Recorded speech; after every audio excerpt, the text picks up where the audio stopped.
Yes, yes, yes. It is the Castworthy podcast, and we are back. It is Sunday, June 27th, and we're here. I am Big Steve, aka Last of a Dying Breed, on the Twitter machine, joined today by the VP of Research, sometimes, and EJ, the Sophisticated Savage One. How was you guys' Father's Day? How was the weeks, man? Haven't seen you guys in 2 weeks. Father's Day was good. How about yours? It was another Sunday, just like the internet says. Just another Sunday. Just another Sunday. Nothing too crazy, man. Fathers are not appreciated in this world anymore. Now that we don't define gender roles. VP, how was your Father's Day? It was disappointing. I was in Ohio at the tournament with my kid, and that was the day that he got actually no. That was the day he made the cut. But still, we didn't do shit. I was out of town in a hotel. So yeah. Some people would like to spend their Father's Day in a hotel. Yeah. It was all right. I mean, it was Ohio, so there's that. Yeah. I don't see how people do it, man. I don't. What, live in Ohio? Live up north, man. Like on the day we left, we leave the hotel at 10 o'clock in the morning, and it's June. It was last weekend. It's fucking June, and it was 59 degrees. I was like, yo, what the fuck? 59 is pretty warm, man. It's bearable. How the fuck is it 59 in June? Like, not 3 o'clock in the morning, 59. 10 o'clock in the morning, 59 fucking degrees. Global warming. Yeah. Fuck that, man. You just spoiled. You spoiled the Florida weather. You from Florida. Hey, I'm born and raised Miami. My dad's from Haiti. The warm weather's just in my DNA, man. Like, I can't do that shit. Yeah. Well, it doesn't happen up north. Buildings don't collapse just out of nowhere. Because it's so damn hot and fucking seawater and shit like that.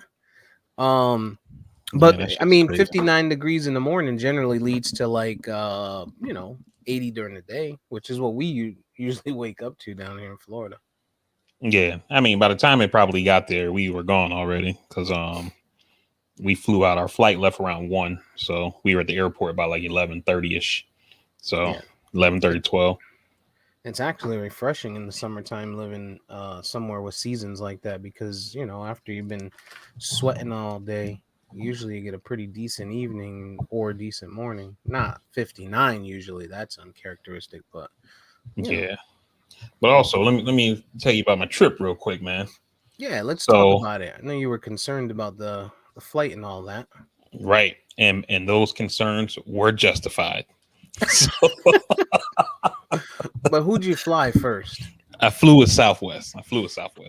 Okay. So the concerns were justified. What I'll say overall about flying while disabled, I would say that the trip didn't go as well as I hoped, but it wasn't as bad as I feared. And, so we get to the airport and there's these two fucking scumbags, some dude and this chick that are parked in the arrival spot, has their lights on, not in the car. We don't know where the fuck they are. They're just, the cars are there. And usually the cops are out there like moving people along. Like, yo, you can't park it. You got to move. No cops to be found. And so we're sitting out there because they're blocking like where like handicapped people would arrive. So you can have like the little ramp to get on the sidewalk, Mm. And so So TJ's coach came with us because he took our car and left it at his crib. And so he got out of his car and he's like searching for these people. He finally finds them and he's like, yo, y'all need to move this shit, yo. And so these two fucking scumbags come and get in the car, and now they're just sitting there, hazard lights on, still blocking up the fucking space or whatever. So finally they move. Huh? Were they colonizers? No. One was a black guy. The chick looked like she could have been Hispanic. But sounds like Negro behavior. Sounds like airport behavior. That's Negro behavior. So we got in the car. The Southwest fucking departures are packed.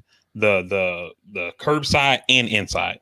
So we move inside, and the line is long as fuck, but it's moving pretty quickly.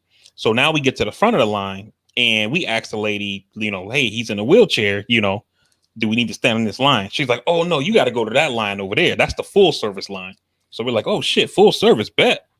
What we didn't know at the time was like full service is for these motherfuckers who got like other shit, like people who are flying with weapons, like maybe you got a gun that you need to ship or some shit. You know what I mean?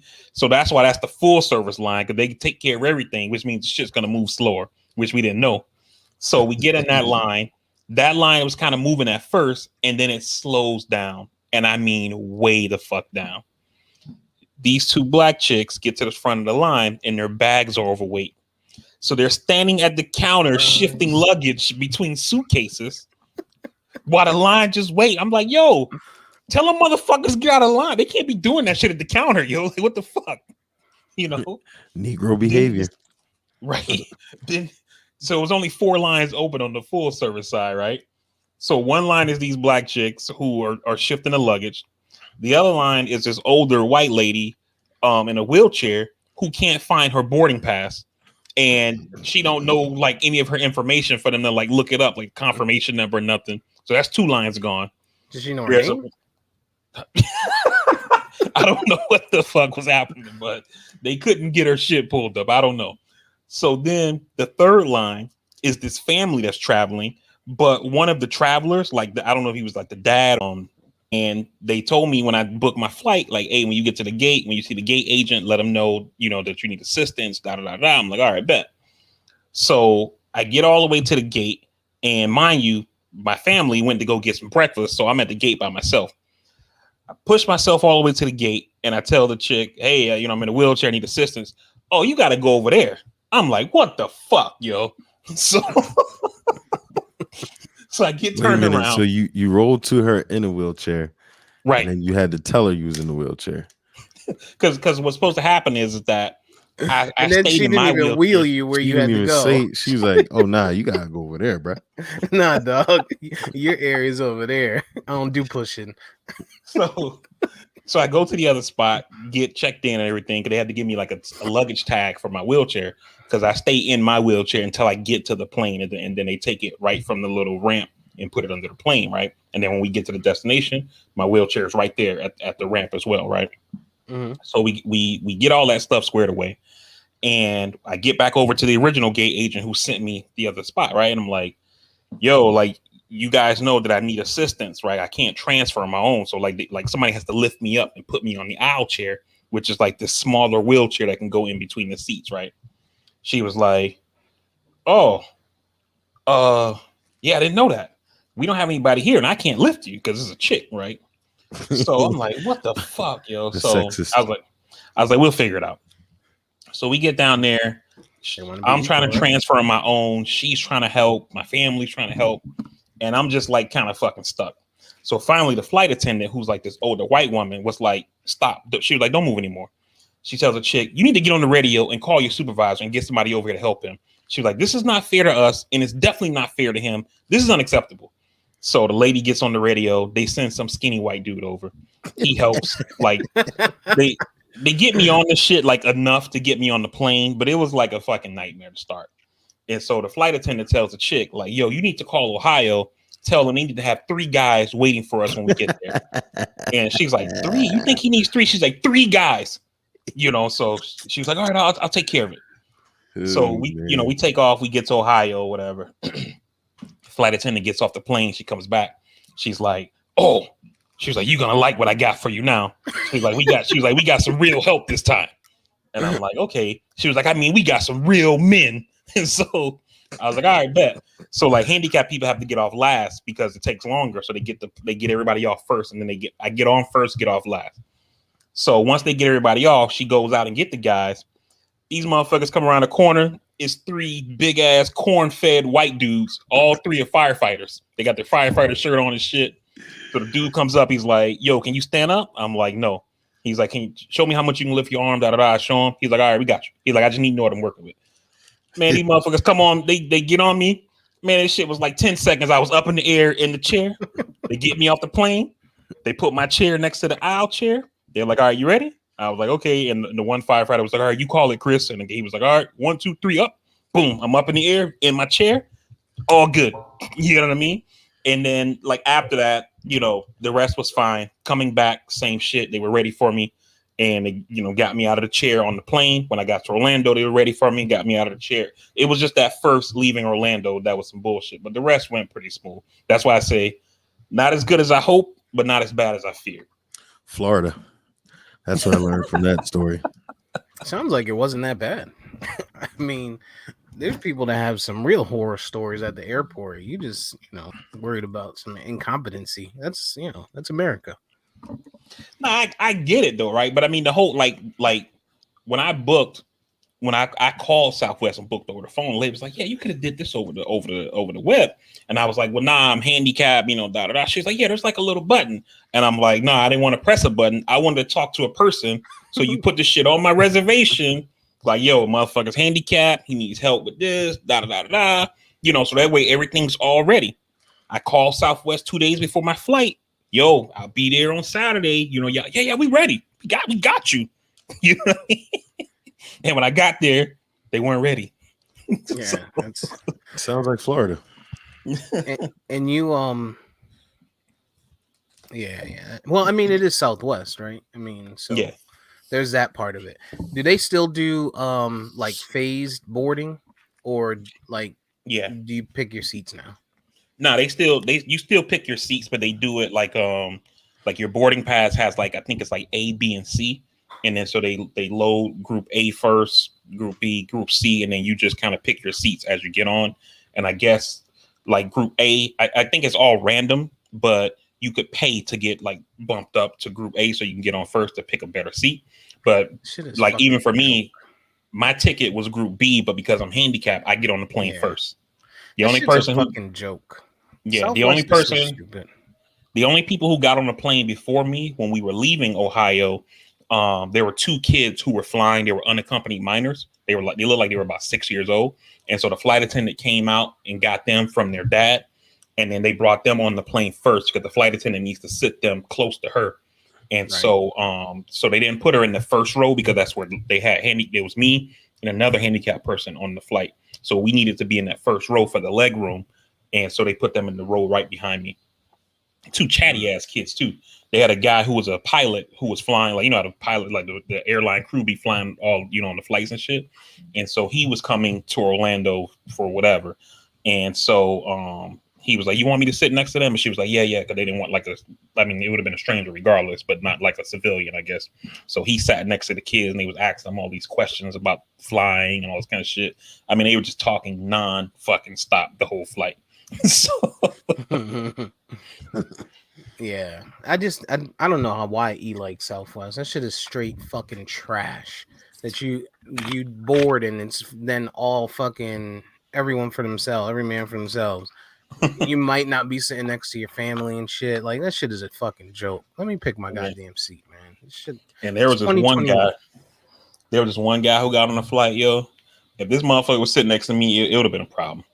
He walked by and he was so fucking musty, yo. I'm like, yo, like you have to wear your mask like the whole time you're in the airport and on the plane. And like it was like that shit was like trapped in my mask when he walked by. I had to like let it open to let that shit out. You can smell it through the mask. That's a problem. Oh my, yeah, man. So, but yeah, the trip itself though, man, it was straight. High school bowling nationals. No, My kid finished 83rd out of 700 kids. The kid who won was from Orlando. He was from Astronaut High over in Titusville. Mm-hmm. So almost 10%, almost top 10% for TJ. Yeah, yeah. That's not And bad. we think this shit was kind of rigged though, man. Because like what was Black fucked up people. about it was that well, not that it was rigged, but what I mean by that is that so the pattern that they bowled on, they the team events, you had some people who were participating in teams and the singles. TJ was only in singles. His team qualified, but they didn't go. So he only got to participate in singles. The Mm. team scores were total ass. But all those kids who bowled teams got to bowl on that pattern the day before. And when they came in singles, bowled ass teams, they came in singles and killed it because now they understand the shot. They know what ball they need to use. They know where their spots are. You know what I mean?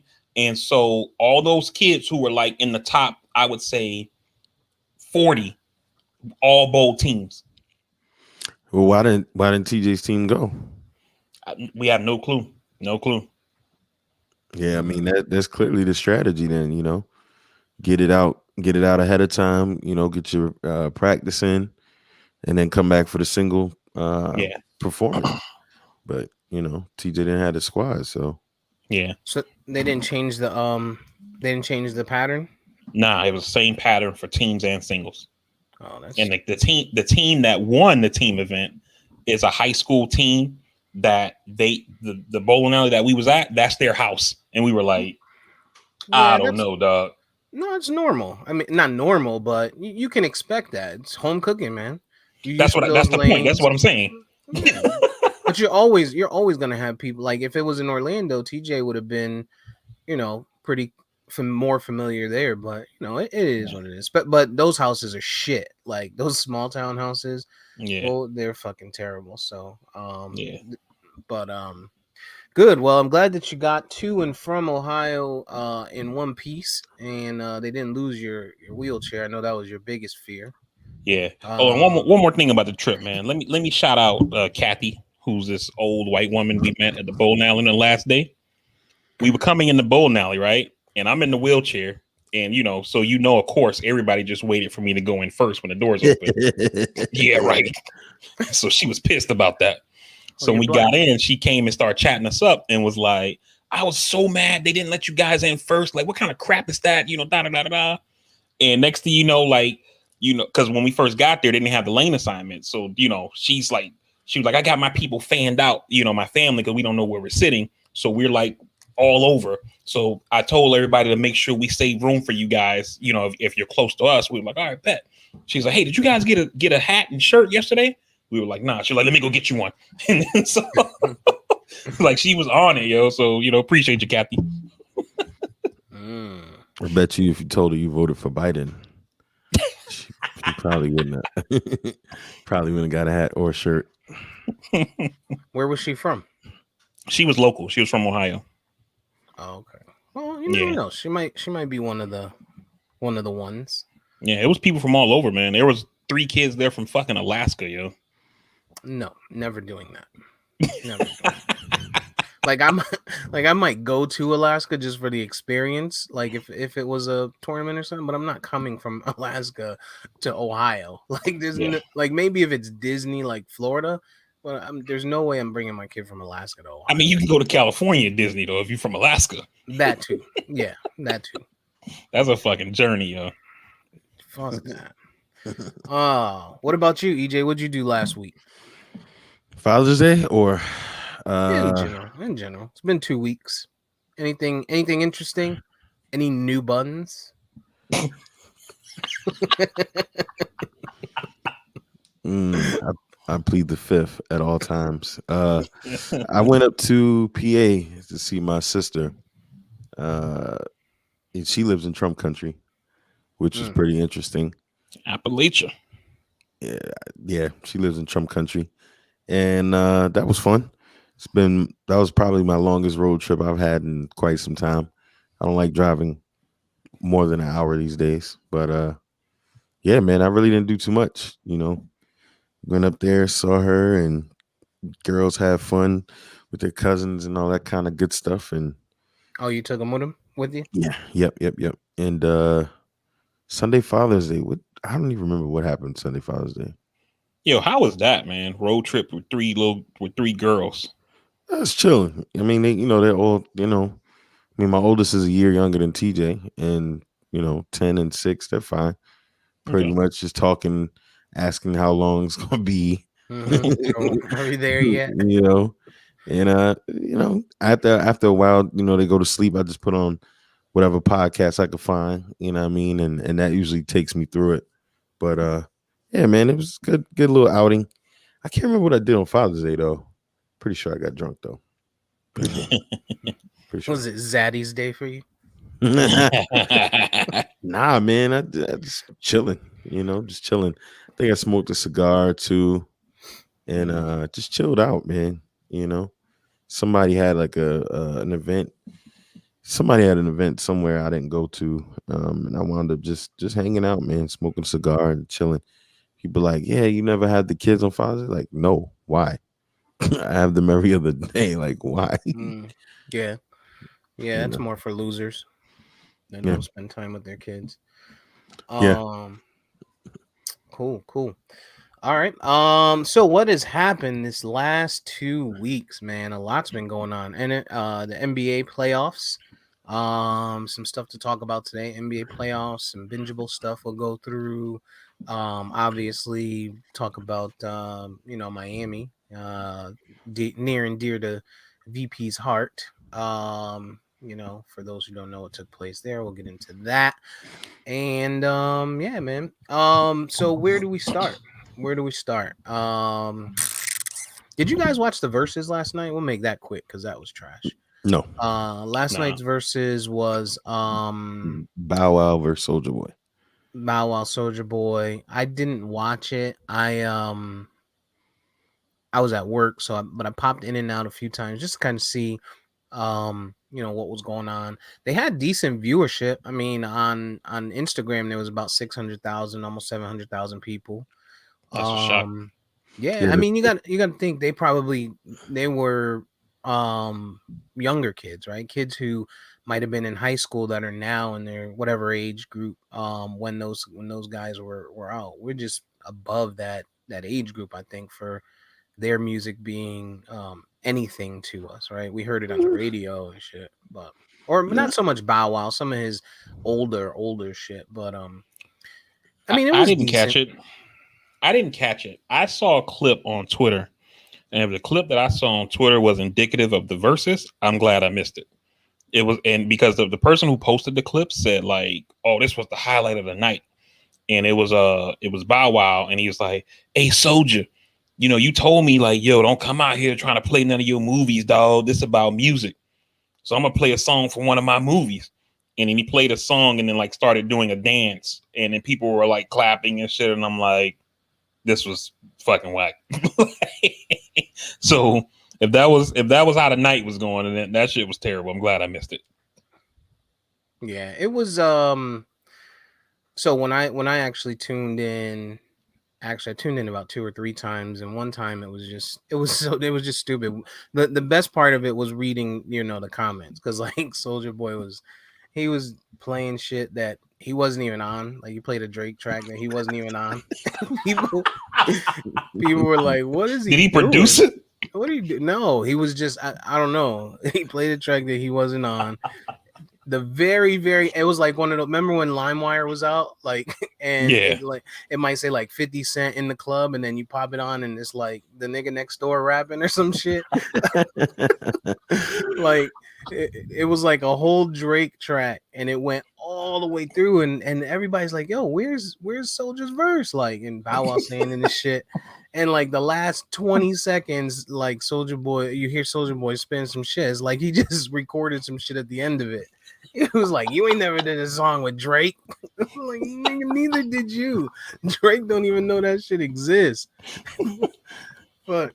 So He like, that this would have been my verse if I was on this track. yeah, exactly. So I mean, it was comical that in that way. It was pretty cool. He brought out Little Romeo. Oh So my for god. the people that love, that feel like that Little Romeo Bow Wow rekindling was needed. That took place last night. They were on the stage together.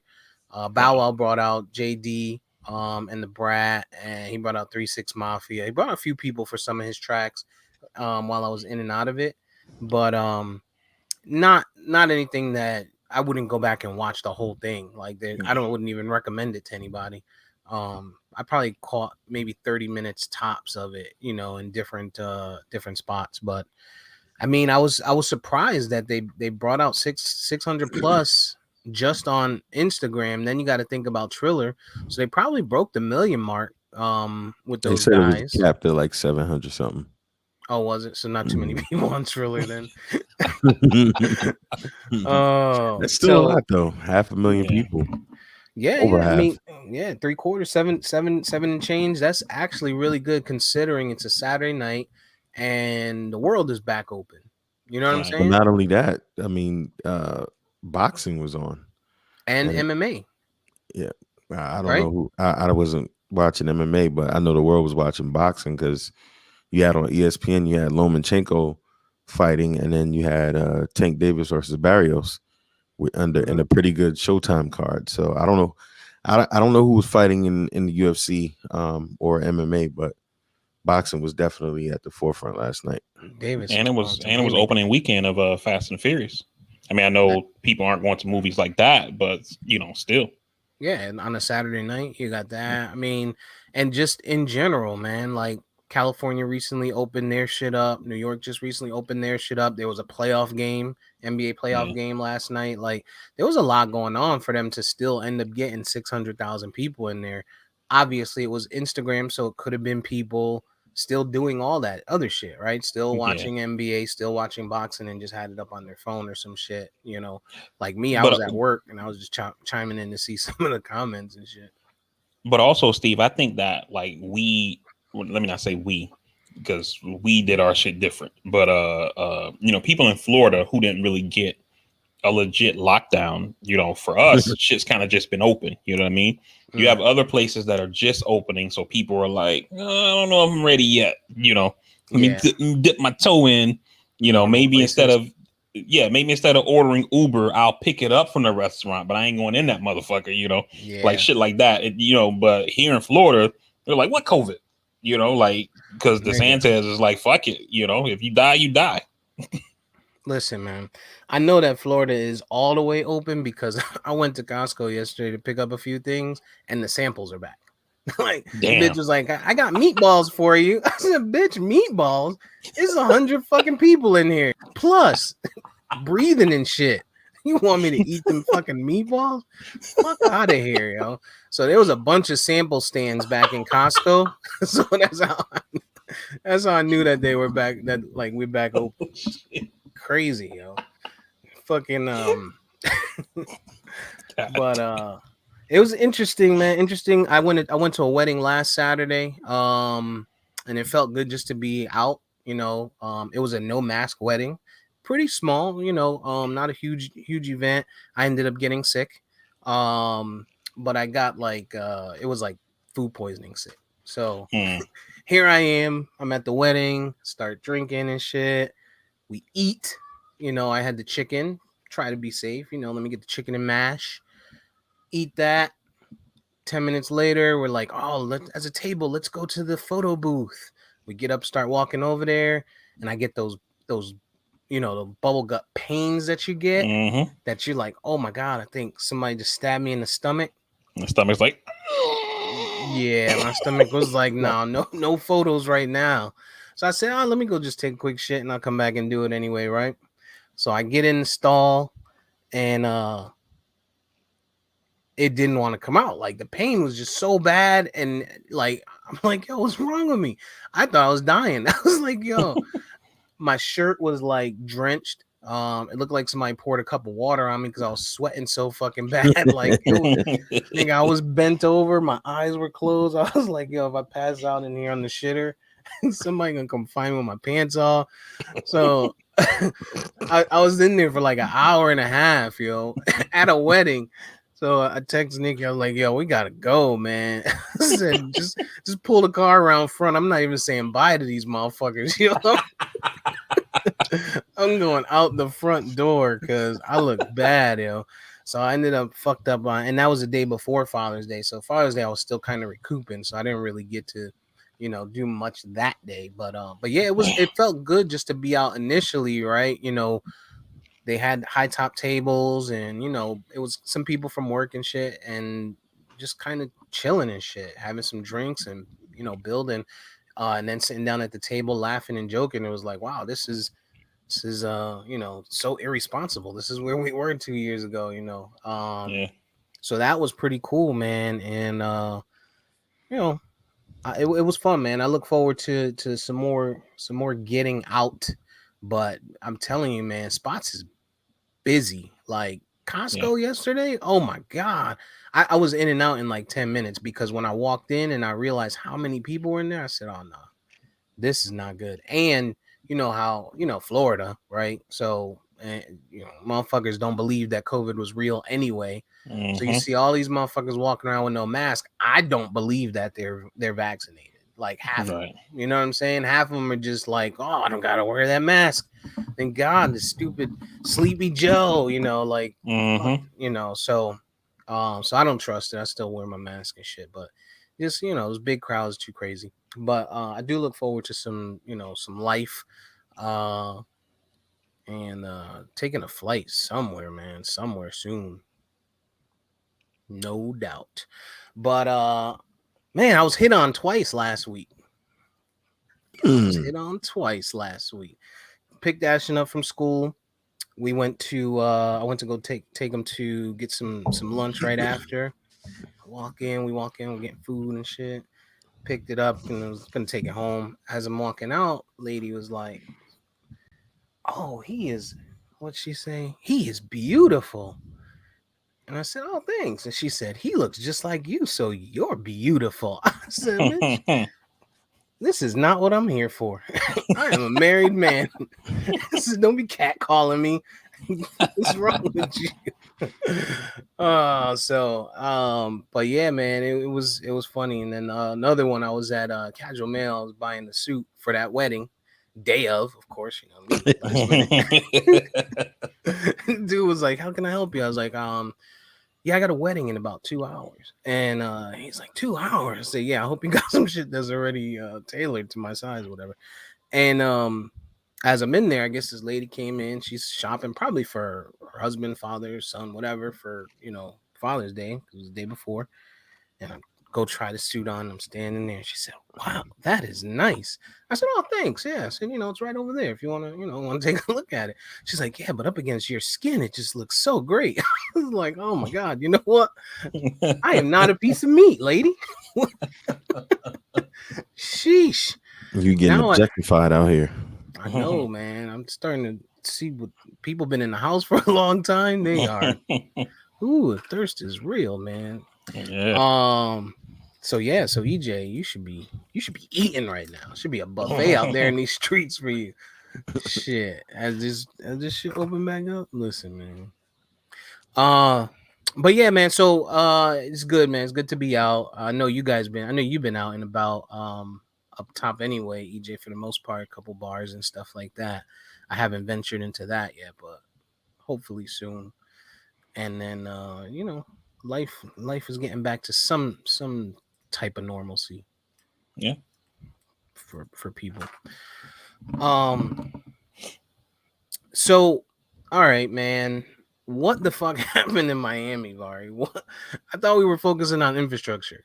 I thought Sleepy Joe was I thought Joe Biden was working on infrastructure, and in the midst of it, and he's like, "Yeah, we're gonna do the fucking building falls." Like this shit, Yeah, man. That shit bruh. was crazy. Like I don't know if you guys saw. I posted a video of it in the chat. It was caught from like a security camera for I another didn't building. watch Like the a video. I didn't want to watch yeah, the video. it's crazy, man. It's like it was. I think it said it happened at 1:30 in the morning, and Oh, it's like the video is like maybe 15 seconds long. And so yeah. the video starts like 3-4 seconds go by. Everything just looks calm, and then you just see the middle of the building collapse. And then like another maybe 3-5 seconds go by, and then the right side of the building just starts collapsing. And yeah, so for me, I felt like that was kind of like the scariest part if you were on that side, because obviously you probably felt it like in the whole building, right? And then if you're on the side that didn't collapse first, you wake up like, yo, what the fuck is going on? And before you even gathered yourself, that side of the building collapsed. You know what I mean? And so that shit was crazy, man. But they're still investigating. The feds sent the same unit. I don't know if it's obvious. It's probably not the same people, but the same unit that like investigated the Twin Towers after 9/11 to see like what caused the damage, what caused it to fall. So that unit is down there, and like once they finish the, I guess right now it's still a search and rescue. It's not enough time has passed to presume that the people who are still missing are dead. But once that's done and they've recovered the bodies and things like that, those folks will get in there and start, trying Wasn't to this? go through Didn't it. you say something to post something that this building had a history of like a past history of collapsing at some point? No, it didn't collapse. From media reports, well, first of all, these buildings, at least in Florida and in Miami, they only have to be inspected every 40 years for like structural integrity and that kind of thing like that.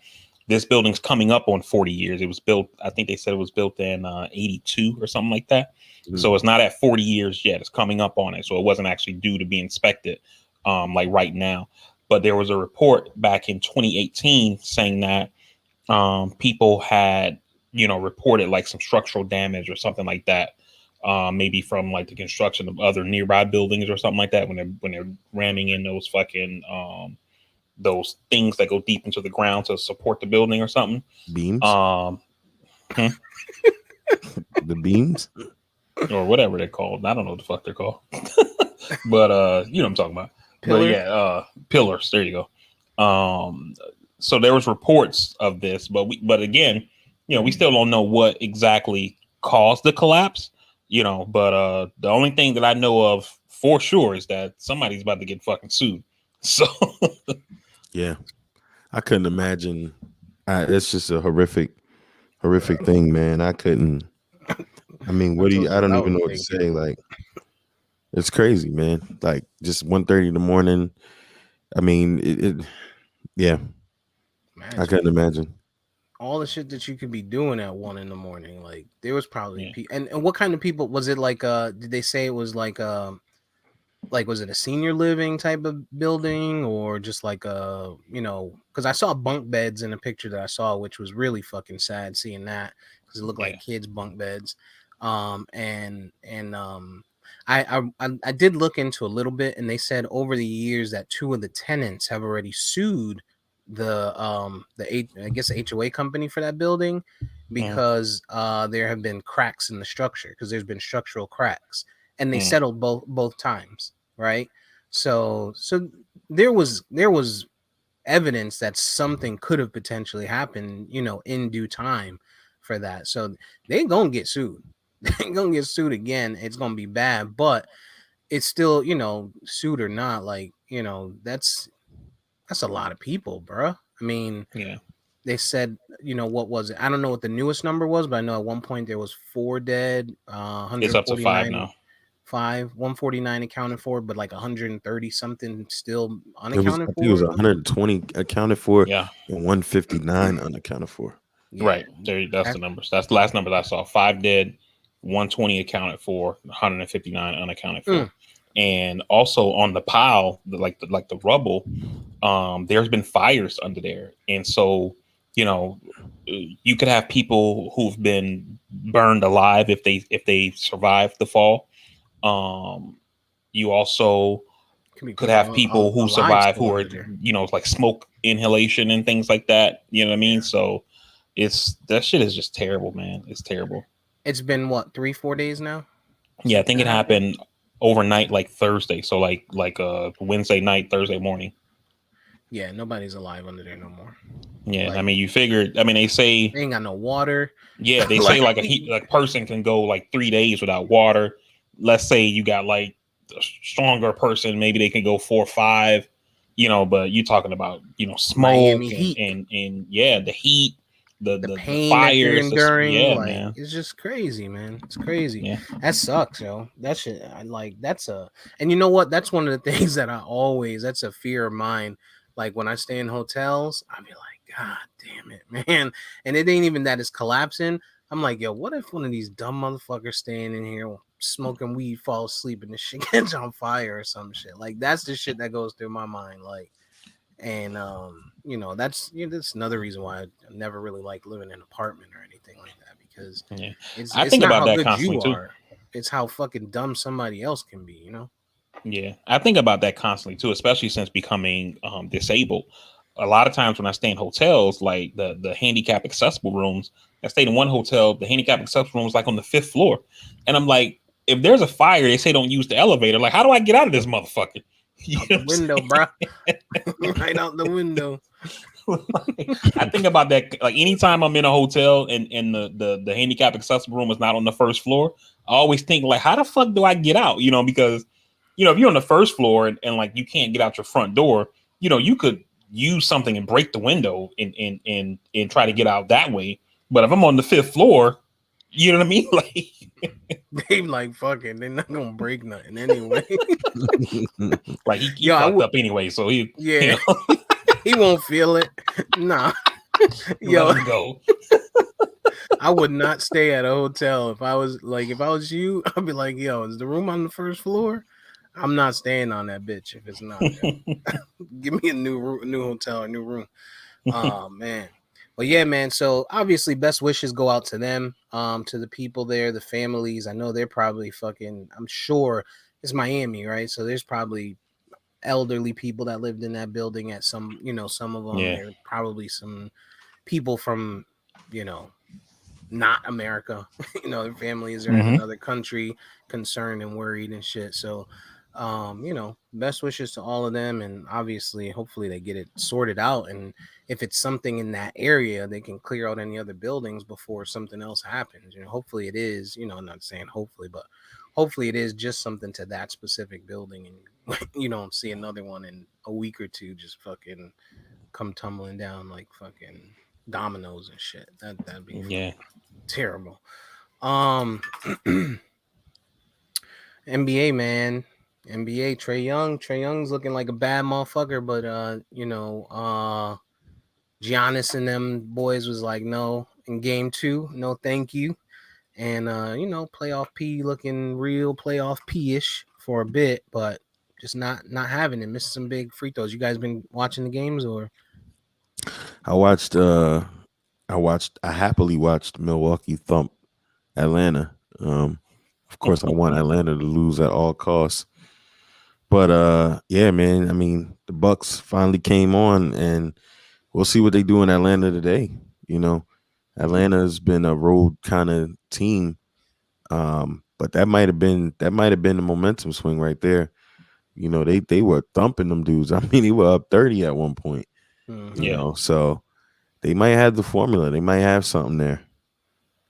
Yeah, I think this game 3 is going to be very important in that series, just because we see Atlanta pulled out game 1, you know Milwaukee destroyed them game 2, so now you got to see where they are, and I think part of the problem for Milwaukee is that it's like EJ mentioned this when we talked about the Milwaukee Heat series, where he was like, sometimes you just got a team on the calendar, and that was the Heat for Milwaukee, Mm-hmm. and now that they kind of, got that, they slayed that dragon for them, do do you kind of let down a little bit, thinking, oh, we finally got these motherfuckers? Is that kind of like your championship where and you can get a team like Atlanta that gets by you because you kind of feel like you accomplished what you needed to accomplish, which was beating Miami. You know what I mean? Even though there's much more to go.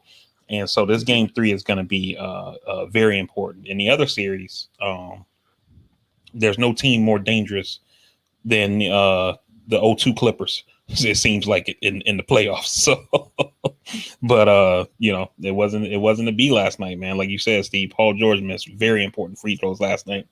Also thought down the stretch of that Suns Clippers game, the officiating was fucking atrocious.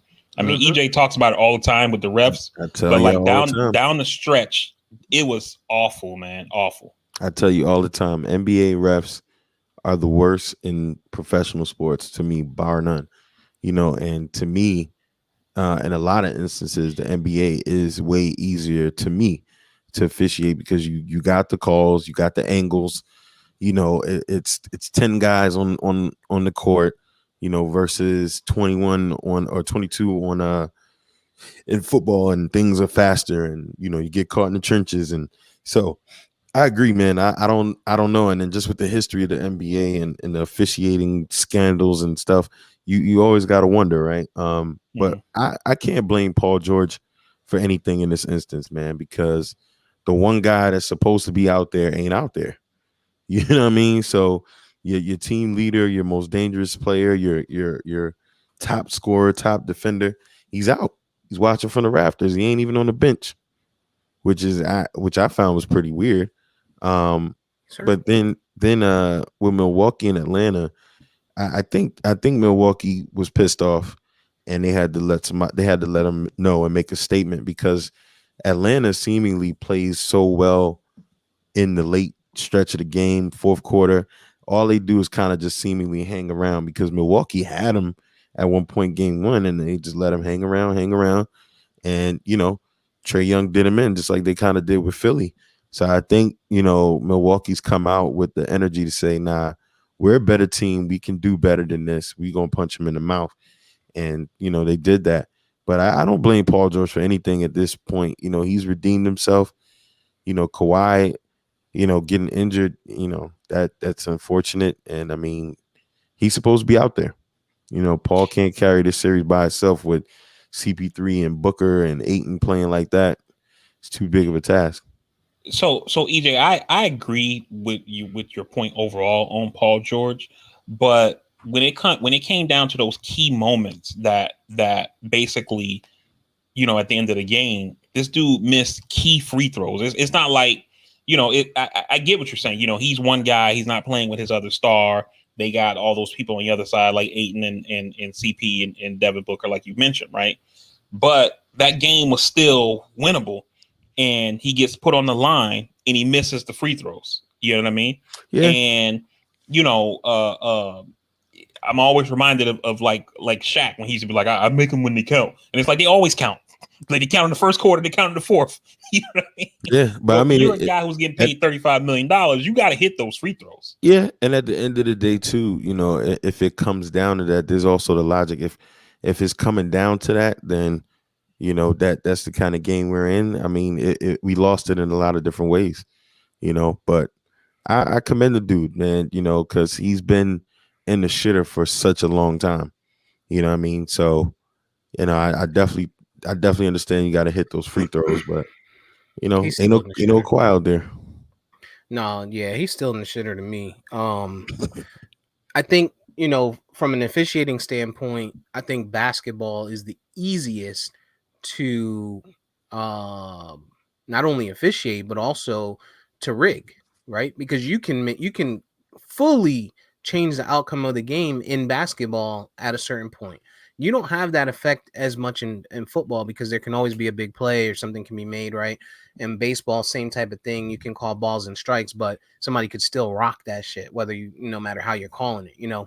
Um, but in basketball, every play, especially towards the end of the game, can potentially change the swing of a game, especially in the playoffs when they're close games. Um, so yeah, it's the easiest for those reasons to do those two things. But Paul George, I mean, I give it to him. He's been performing these last 6 games because Kawhi's been out for the last 6 games. He's been performing throughout the series. Sloppy as fuck. Dude is super sloppy. His game is so ugly. But he's getting boards, he's getting assists, he's scoring. But those free throws, both games. The game that they lost where Aiton had that alley oop, if he makes those two, they're up 3 with that time frame. They inbound it, they got to shoot a 3 with point 0.8 left, right? And if they inbound it and you foul them ahead of time, whatever, or foul away from the ball, whatever you decide to do, that could work out for you. And then last night, same thing. He missed 2 big free. Actually, he missed more than 2, but He missed a one big free throw that could have tied the game at one point. I think it was like 72-71. He missed that one, and then he missed two big ones again last night, which would have put them within one, and then they would have gotten into a little foul shit at the end of the game. So he's just missing big clutch shots like that, and those free throws. That's a problem. And so, my thing is this, right? Stop putting the fucking ball in his hands in those situations, right? Let him get the ball any other time. But when it's those clutch situations, you got other people that can shoot free throws. You got Nicholas Batum. You got fucking Boogie Cousins caught the ball on an inbounds last night and shot two and hit them both. You know what I'm saying? Like, there's guys on that team that have better free throw percentages and a little more clutch than him in those situations. I got to give it to him. He's carrying them and keeping it close. Ultimately by himself, Reggie Jackson is doing a lot to help him out. Pat Beverly's trying to get under people's skin. I would have thought Phoenix would now with your boy with CP3 back would be kind of running through them, but they still been keeping it close. Yeah, and that's the thing. It's like on one hand, we say, especially as of late, we don't expect anything. We didn't expect anything from Paul George. People kind of wrote him off a long time ago. So it's like, yeah, he missed those joints, but he's not typically the guy that's there to take him. Kawhi not being there is monumental. Like, how I mean, like, that is the guy. Yeah. So I mean, they were doomed. Once Kawhi got hurt, I pretty much wrote him off. I'm surprised they even kept it close. Yeah. I mean, it's all these stars aren't built the same, right? Because you got some of these guys like a Harden who's all offense, no defense. You got some guys who they can defend well. Their offense isn't that great. They can't shoot, like Ben Simmons. And you got people who can do all aspects of the game well. And I think sometimes because a person's a star, we expect them to do everything well. But Paul George can shoot, which is why it was surprising that he missed those clutch free throws. And and to me, I feel like stuff like that, especially like in those pressure situations when it comes to something like free throws, it comes down to the training, to practice, and Practice. no, what I mean by that is like when Riley was coaching the Heat, for example, Oh God. he would no, I'm Oh, serious. God. He would make You them. had to They make had to. 100 free throws before No, it you could wasn't leave the 100. court. You had to make 10. You had to make 10 in a row before you could leave the court. And to make sure our star player, which was Wade, could shoot free throws, he always paired Wade with Shaq. And so Wade and Shaq would be there all night shooting fucking free throws. And you looking at 06 finals, when Wade was at the free throw line, he was hitting them. I mean, he was on the line, like he took like 600 free throws and he was banging them shits. You know what I mean? Because he had practiced it, And so you gotta put that work in the gym to be there. And I mean, we talked about this with Ben Simmons. Is why he looks like shit, because according to Stephen A. Smith, he ain't doing nothing. You know what I mean? So he plays the game, he goes home. Fucking with them Jenners, man. Playing video I mean, games. That's fucking what the with them problem is. Kardashians and the Jenners. Yeah, Kardashian Jenners, yep, that too. But I mean, he's constantly. They say he's a video game addict. Like, I get it. You're a max contract guy. You got paid, but fuck. I But mean, it also all boils down to the mentality, man. I mean, we this is always the defining Big difference facts. of this generation. Big We facts. always talk about it. We give LeBron shit, and for what it's worth, the super teams, whatever it is, he's had that dog in him to want to win.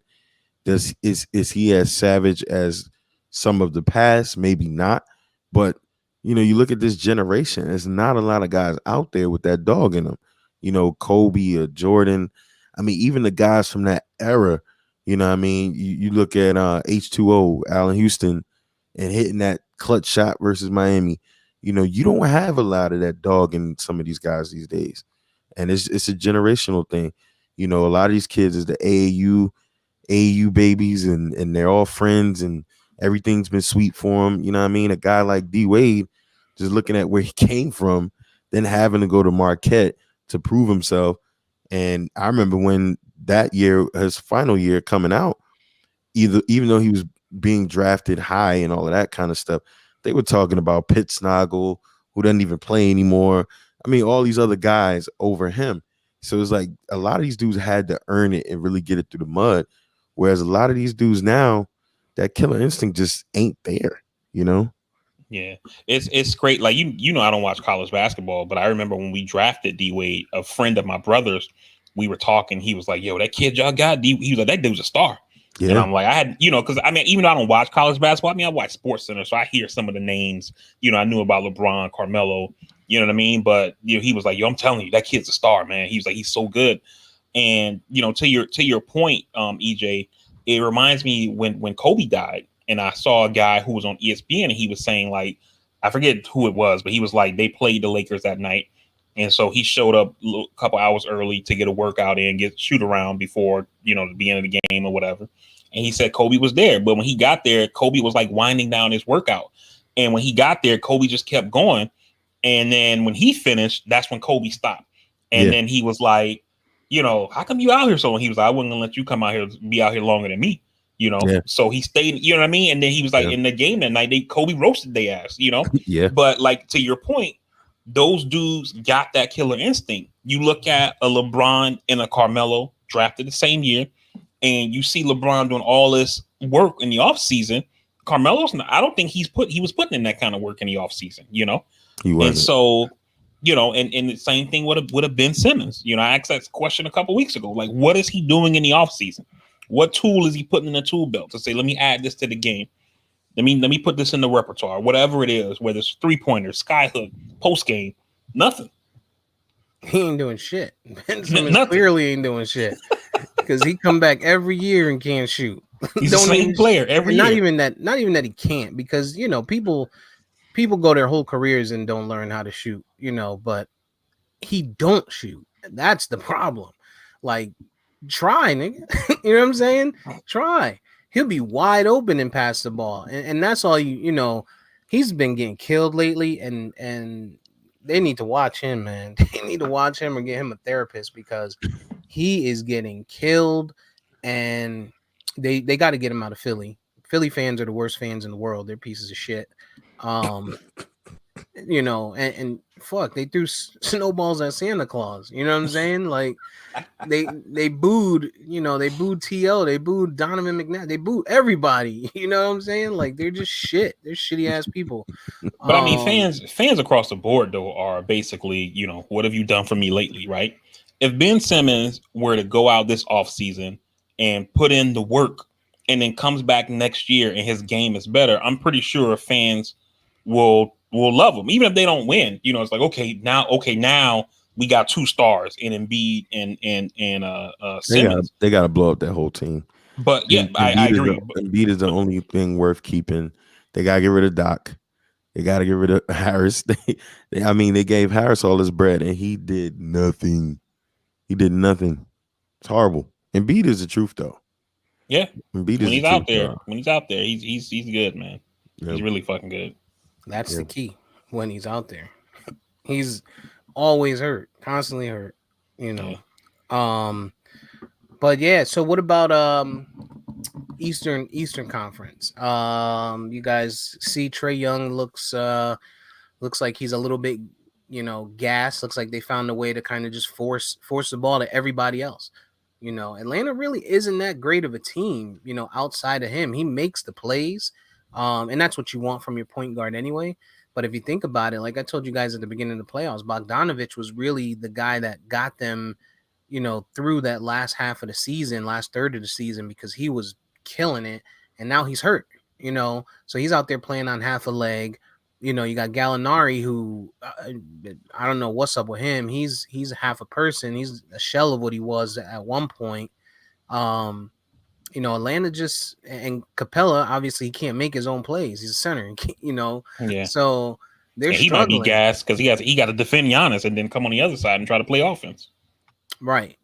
So the one kid that they do have is you know, Collins. John Collins, and he can shoot and he can grab boards and shit, but he's not really a ball handler. I mean, he's decent for his size, but if Trey is getting locked down, these guys are not gonna. They're gonna get smashed. They're gonna get smashed. And like I'm you here said, for it. EJ, with them, it really comes down to consistency for Milwaukee. If Giannis is going to be consistent, if Middleton's going to be consistent, they're going to be a really tough team to beat. If Brook Lopez can, keep people out of the paint, Mm-hmm. you got to play a small lineup with them because Lopez is such a good rebounder. He's a good defender, even though people sleep on him. With Giannis being so long, pause. You got to try and keep these guys out of the paint so that Trey Young can eat, and they're not doing that. They're not doing it. Kudos to Atlanta, man, because they've gotten better seemingly every series. Because I said it, the Knicks went down. We didn't have a starter more than 12 points at some point. So I'm like, Atlanta is a good team, but they make a lot of mistakes, and Trey Young just makes up for it with magic in the fourth quarter. And Milwaukee, they just came out. They said, "Look, if we get that opportunity to get them down, we're gonna run with it." Because look at Philly. How many leads did they blow against this team? And I blame a lot of that loss in that series for Philly with Doc Rivers. You had Embiid playing through the first, second, well into the third quarter. Then you try to bring him back in the fourth as the Hawks are making their run. He's not a guy that's just gonna build momentum and take over the game as the game's getting close. He's the kind of guy that you got to have in there early, beating down on this team. And I think Doc really blew it each time because he didn't know how to mix up the lineups. And I think what Milwaukee did game 2 was like, we got a momentum. We're not gonna shake things up. We're gonna do what we've been doing to get us up here, and we're gonna bust your ass. And that's what they did. And I think they figured it out. You gotta hit Atlanta in the mouth early, and you gotta keep going. Because if you give them a small window, Trey Young and them will come back on you. Yeah, and I think also on the Atlanta Hawks side is that they basically can't have wasted possessions, right? And Mm-hmm. watching them in the first 2 games, every now and then Trey comes down and like shoots that 60-foot 3-pointer, and I know he's capable of hitting that shot, but I feel different when he shoots that shot versus Steph shooting that shot. And when he makes it, it's like, oh shit. But when he doesn't, that's such a wasted possession for them. Given that with all the weapons Milwaukee has, they're kind of already playing from an underdog position, and so I think that they can't waste possessions like that. Yeah, yeah. I think with what has happened, and I don't know if you guys have noticed it, but I think they kind of talk to these refs, and they're trying to implement those different rules next year about players jumping here and there and etc. And it seems like from series 1 when they played against you guys, the Knicks, Trey Young's fouls that he's been getting have been far and few between. And when he is getting those fouls where he's stopping and making people run into him, they're not giving him the continuation like he was getting all season and how like he was getting against you guys with the Knicks. So I think that's a difference maker for them too. Is now these guys are like, yeah, that's a foul. You're going to get the foul, but you're going to be out on the side. So you're taking 7 points potentially from him, because he's lights out at the free throw, 8-10 points from him because he's lights out at the free throw. So I That's an think excellent that's a point. bit of a difference maker Very. too for Atlanta. That's an excellent point. Excellent point. Because he was getting away with murder with us. And he was getting away with murder. And yeah, I think that's an excellent point. And you saw that progressively through each series that was going down. And it's gonna be interesting to see what happens tonight. What Milwaukee team shows up, because this is Mhm. a clutch game. And if Atlanta can win, that's gonna almost virtually guarantee this series to go 7. Yeah, So Yeah, because what is it? 2-1. it's 1-1. Oh, it's 1-1 right now. mhm. Yeah, Okay. the Sun series started earlier, so that's why they're already on game what 5 or 6 or whatever it is now. Yeah, game Yep. 5 coming up. So that's why. Yeah, but Atlanta getting that one in Milwaukee, that nobody really saw that coming. Mm-hmm. So Yeah, that road win, but they've been doing it. They've been doing it. Mm-hmm. I think the Clippers are a wrap. I think they're done. They're down Yeah. 3-1, right? It's Yeah. going to be hard to beat Phoenix three straight games with because you have just the mindset of a CP3 who's going to I mean, he did it last year, didn't he? Didn't they lose down 3-1 last year or the year before? CP3, whatever. I mean, Um it's hard to lose 3 in a row in the playoffs, but I mean, it can be done. Always. Here we go. Here we go. Oh my god. Go ahead, Vari. He knew where I was Tell going. the listeners. Tell the listeners what you were gonna say. Don't let me stop you. Always think about Tracy McGrady, the greatest player to ever go to the second round without actually being there. When Orlando was up 3-1, he says, "Feels good to be in the second round," and then they lost 3 in a row. Yeah, McGrady's a dick. He's a dick. Oh man. Orlando gonna get Ben Simmons. No, we already took one of their. We already took one of their shooting shooters. Yeah, they took one. You picking up a shit player and a shit contract. That's the problem for Ben Simmons. That's par for the course with Orlando. Yeah, the problem for Ben Simmons is that if you're Philly, you either got to cut this motherfucker and just pay him since NBA got guaranteed contracts, or you got to make him go out there and put in the work in the off season, because it's not like the rest of the league don't watch other teams. It's not like you can be like, yo, we got Ben Simmons available, and people are like, oh shit, Ben Simmons. Right. Yeah. Only way they let me give you Devin Booker. Only way they moving that is if he's restructuring, and say what you want. I doubt the kid is going to restructure $35 million a year. Absolutely not. I mean, they paying him $35 to $40 million down the next 5 years. Wow, what were they thinking? Steak.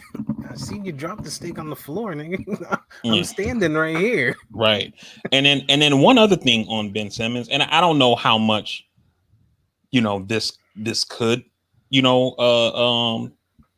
this could do, but is Embiid like, yo, let's get in the gym, because this is what like EJ was talking about, like those players that got that dog in them, right? They call the team like, yo, let's practice. You know what I mean? And I remember J.R. Smith said that about LeBron when they lost to Golden State in the finals, when it was that stretch where we had like 4 years straight of Cleveland and Golden State. He was like, when they lost that 1 year, he was like, he was sitting down playing PlayStation, and the group text they had with just the players started blowing up, and LeBron's like, yo, meet me in Miami tomorrow for workouts. And everybody's like, all right. He was like, everybody jumped on a plane and flew to Miami to work out. You know what I mean? And so is Embiid not only pushing Simmons, but other motherfuckers on the team? Like, yo, let's go get it. Yeah, and as a head coach, I don't know. I mean, I love a black man being a coach, but Doc Rivers, I just don't. I mean, all of the leads blown, just every time, just this happening. You know what you have. You know what I mean? So how do you get into this playoff scenario and not have this guy do more, or not be prepared for the scenario? It's not like he didn't know who this guy was from last year. Right. You know what I mean? So, and then their bench, all they had was Middleton coming off the bench, Shake, whatever his name is, coming off the bench, and it was nothing else. And it's just like, what was the game plan? When you only sat Embiid for 7 minutes, you know what I mean? They were up 20 going into the half, and you got this dude running into late third quarter. Like, you only gave him 7 minutes of rest. Like, what was the game plan? Where's the other offense coming from? And you know what you got with Ben Simmons. So I don't know, man. Blow the whole thing up in Philly, in my opinion. Just blow the whole thing up. I still commend I hear Doc you, but a little bit. Go ahead, VP. No, I was just gonna say, I hear EJ on blowing it up. The problem, if you do that, is the fans, because you drafted Embiid and you told the fans, trust the process. When we traded all these players, We acquired all these picks. Embiid's hurt, and it was just trust the process, trust the process. No, it's Philly. And now, They used to that shit. It's Philly. but now it seems like okay, we trusted the process. This is what we got. Like, and now you're saying we need to trust more. Like, I don't know. You know what I'm saying? The process of elimination. That's the process. Philly is so stupid. God, their sports teams are shitty. But I do I give Doc a little bit of credit because it still takes balls, to take a max contract guy and bench him in the playoffs. You know what I'm saying? Regardless of how bad he was or wasn't shooting, he's an all defensive player. He's a good passer. He's a big guy who can cause mismatches. If he ever decided he was gonna, score or try to score.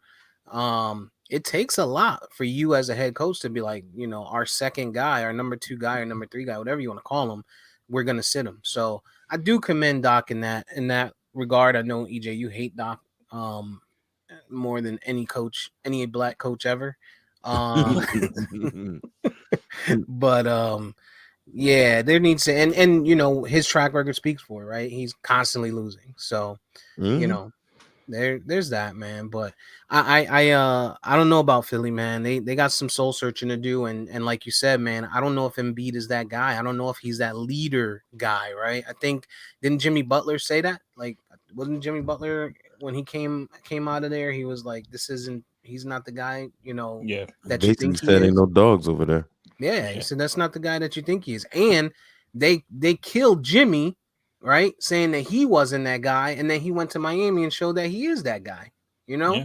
So Embiid, I don't know, man. I think Embiid, like I've always said, he's great. To your point, EJ, he's one of the greatest. He could be one of the greatest big men ever if he ever got his mind right and just matured a little bit. And you're seeing it, you're seeing it, but by the time he matures, is it going to be too late because his body done caught up with him? You're not going to get the full. I doubt it, Steve. I doubt it. Only because to EJ's point, those players that got that dog in them, they had it before the league. It's hard to develop that like on the go. You know what I mean? Like next year, you know what I mean? And so if you don't got it now, it's I don't know. Yeah. You know what I'm saying? Like it is. I don't know if you can just. I don't know if that's we talk about players with killer instincts where they can kind of turn it on, turn it off like a light switch, but I don't know if having that fight in you, you know what I mean? If that's something that you can kind of like next season, you could be a dog. You know what I'm saying? Yeah. Turn it on. Yeah. I don't know, man. Great point. What's going on the political front, VP? What we got? Politics, man. Up in New York, they just had the primary for mayor as well as district attorney. Mayor's race is not necessarily a big deal. It gets a lot of attention just because it's New York City. The real action is down on the district attorney's race because that'll be the person that'll take over from Cy Vance, who's the current district attorney who's running this investigation into Donald Trump and the Trump organization. On that case, lawyers for the Trump organization said, based on conversations that they had with the district attorney's office over the past couple of weeks, they expect that in the coming weeks that the Trump organization, the company, could face a criminal indictment. So that could be coming. If the lawyers for the company are saying they expect it, then it's likely prosecutors have told them, they're coming. So watch this space for that. On the political front, the Eric Adams, who's a black former police officer, he's a borough president. He's in the lead right now for the Democratic primary. The election is in November, but they just had the primary. But because New York is so overwhelmingly Democratic, the election is really the primary. Whoever wins this primary is going to be the mayor. He's in a lead right now, but New York just switched to what's called ranked choice voting. And so we probably won't find out until like mid-July who actually won this race. But he's in the lead right now, and he's far enough in the lead that he should maintain it. What's important about his race is that he basically ran as like Rudy Giuliani light. super, for the police and, things like that. And so some people are saying that this might be a wake up call for Democrats nationally who are on this, defund the police things and like that, because you're seeing like one of the bluest cities in the country is saying, no, we don't want to defund the police. We're actually going to vote for this guy who's all about the police. And that should be a wake up call to Democrats nationally. So we'll see. In other news, Biden and a bipartisan group of senators reached a deal on infrastructure this week. The deal is around $1.2 trillion. This is for physical infrastructure. So basically, roads and bridges, ports, Amtrak, things like that. The deal is about $1.2 trillion. It'll be about $559 billion of new money. What they mean by new money is that it'll be new money the government spends. The other, let's call it, 700 billion will come from existing funds already, money from COVID relief that wasn't spent. They'll just repurpose it.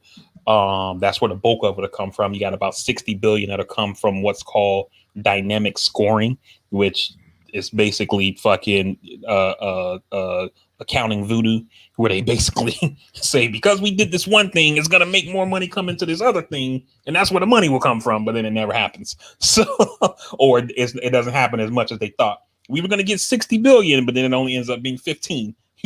So but yeah, so that's where the rest of the money is coming from.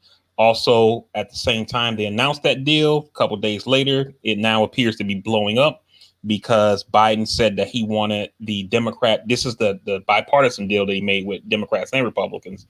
The second piece, which will be passed by only Democrats, Biden says he wants both of them passed at the same time.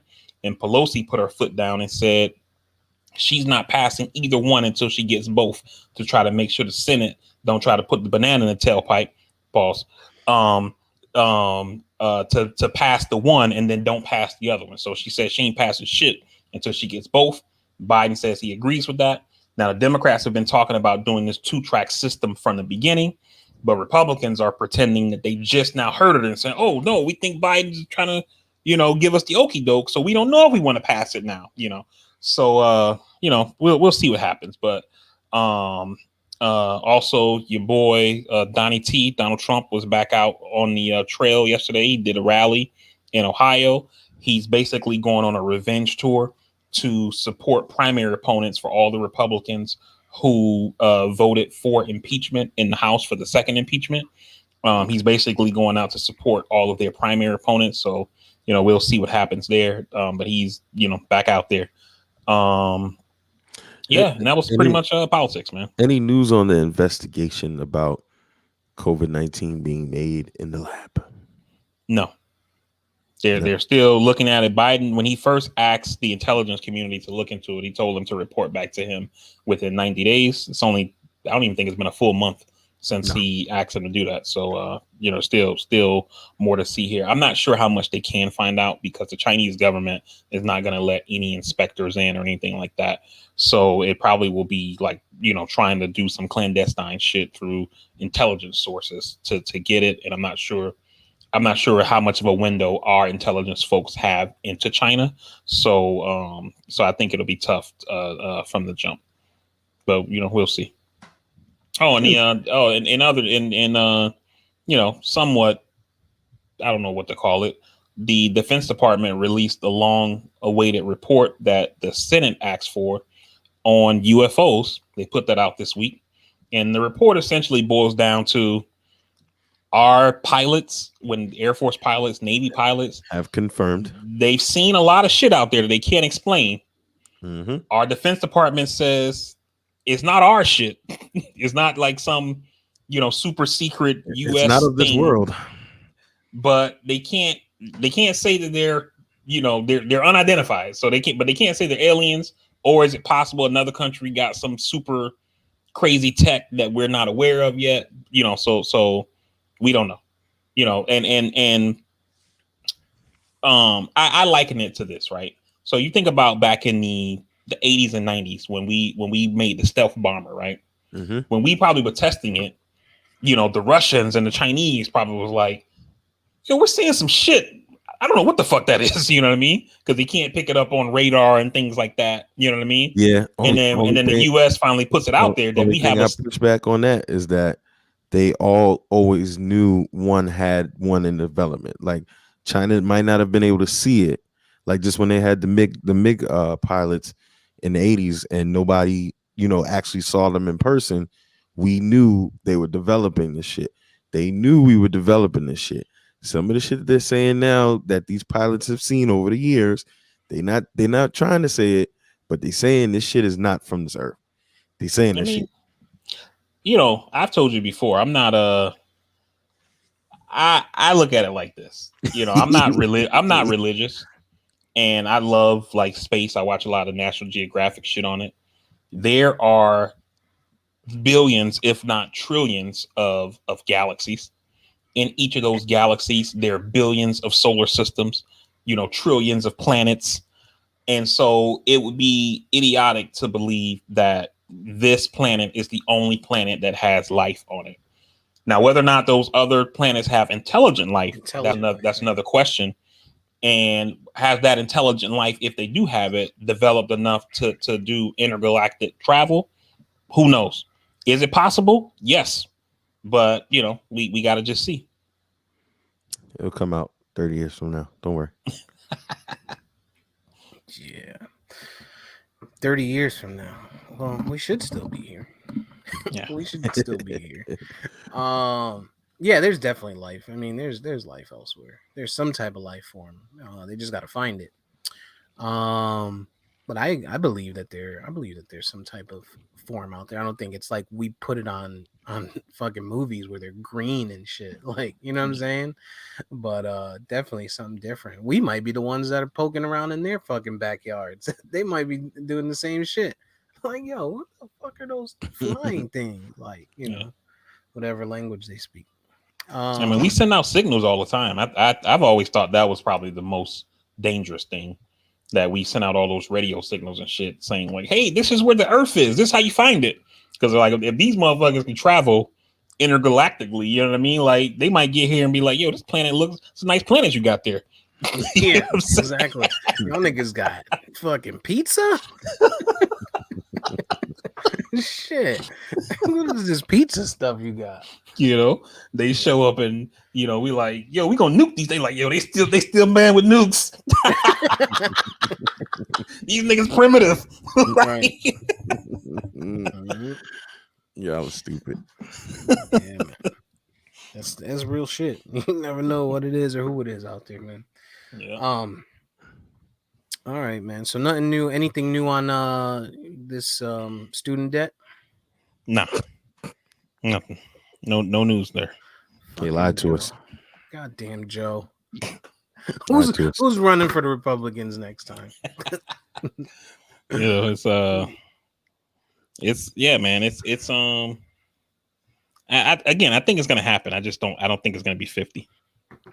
Hey, so the 30th, have you heard anything they're talking about? Well, the 30th is the deadline for the what is that? With the eviction and blah blah blah blah blah shit.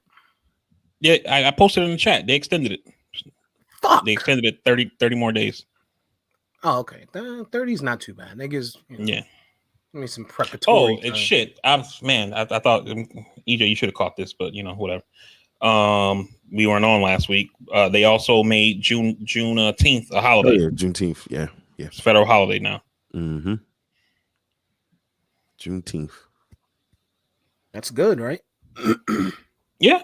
Yeah. I mean, I've been looking at the internet and everybody's saying otherwise.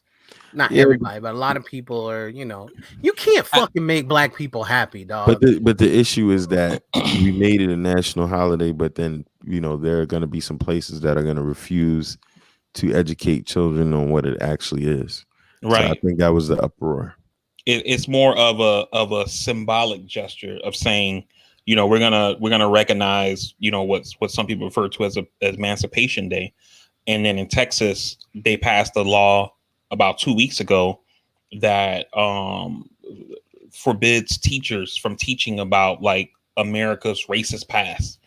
So I mean, yeah, Juneteenth will happen when kids are out of school, right? But like, let's say it's May and a kid's like, Miss Johnson, why do we celebrate Juneteenth? And they got to be like, oh, because the government made it a holiday. Like, you know what I mean? Because they can't go and say, well, what was happening was, yes, these racist motherfuckers, da, da, da, da. You see what I'm saying? So it's one of those symbolic things that it's kind of like, hey man, you guys get to sit in the front of the bus now, like relax, You had like a black president. What more do you yeah, want? but people are asking for equity. You know what I mean? Like, can we fix the education system? You know what I mean? Can we have an equal shot at better education, better schools, better jobs, things like that. Okay, yeah, you made Juneteenth a holiday, cool. All right, I still can't pay my light bill though. You know what I'm saying? So that's the point of why people were kind of blowing smoke about it. And also another reason was nobody really was asking for it. It wasn't like people were sitting like, make Juneteenth a holiday. Like, this shit has to get done. People were like, yo, where's the jobs? Where's the equity? Well, no, where's the reparations? That too. Yeah, reparation. I agree with that. I agree with the reparations portion of it. But fuck, you like you got to be happy with something. Like, niggas don't be happy with shit. You Juneteenth, they just doing it to blah blah blah blah blah. You ask for reparations, they give you a holiday. Oh, that's a smack in the face. They gave you something. Niggas could have been like, guess what? You ain't getting shit, motherfucker. We're gonna keep lying to these people in school. We're gonna not teach them about shit. You're gonna get 28 days a year, 29 every other or every few years, where you get a leap year, you could talk about your niggas, and that's it. Like, that's that, because that's what we've been living through all this time. So now we're starting to see, some awareness at different levels, and being mad at Texas warranted. Being mad at the whole idea of getting the holiday and getting the bill signed, that's like LGBTQ community being mad at Biden for making Pulse fucking the shit he signed this week, where he made Monument. it a monument. Like, they could be like, oh, just a monument? Where's our money? How come we're still dealing with doctors who won't fucking change our sex and shit like that? Like you got to take, when someone's giving you something or someone's trying, like, you have to acknowledge that, right? You can't just throw the shit in the garbage. And we do that so much. Like, fuck the Chauvin trial, the 22 and a half years. 22 and a half? That's not nearly enough. Bitch, you listen, we know what could have happened. They could have been like, you know what? We're going to give them time served, and we're going to give them 8 years, supervised probation, or they could have been like, yeah, well, let's give him the minimum sentence. Let's give him 12 and a half. He'll get out, or give him 12, right? He already did 190 days, and we'll let him out in 8 years once he does 2/3 of it. You know what I'm saying? We gotta take what we get, man. We gotta take, not saying that we gotta be happy with it, but fuck, man. Like, you can't just throw the shit in the dirt and be like, fuck Juneteenth. Like, that's what I'm seeing on all over the internet. I mean, I hear you, and I'm not saying fuck Juneteenth. I think it's important, right, to recognize that. But I think people in the activist space are thinking about, you got Texas whitewashing history, right? The reason why Texas is so important with whitewashing history is that a lot of what people learn in school comes from California and Texas, because they're the largest states. It's just like with fuel efficiency standards, right? California has the strictest fuel efficiency standards for vehicles. So all car manufacturers make their vehicles to code for California, because if they're in code in California, they'll be good anywhere else, right? So that way they can't make one car for Florida, one car for Ohio, another car for Alaska. They just make them all good enough for California, and they're good enough for the country. The companies that manufacture history books and things like that, they do the same thing, because Texas and California are the largest areas with largest states with school kids.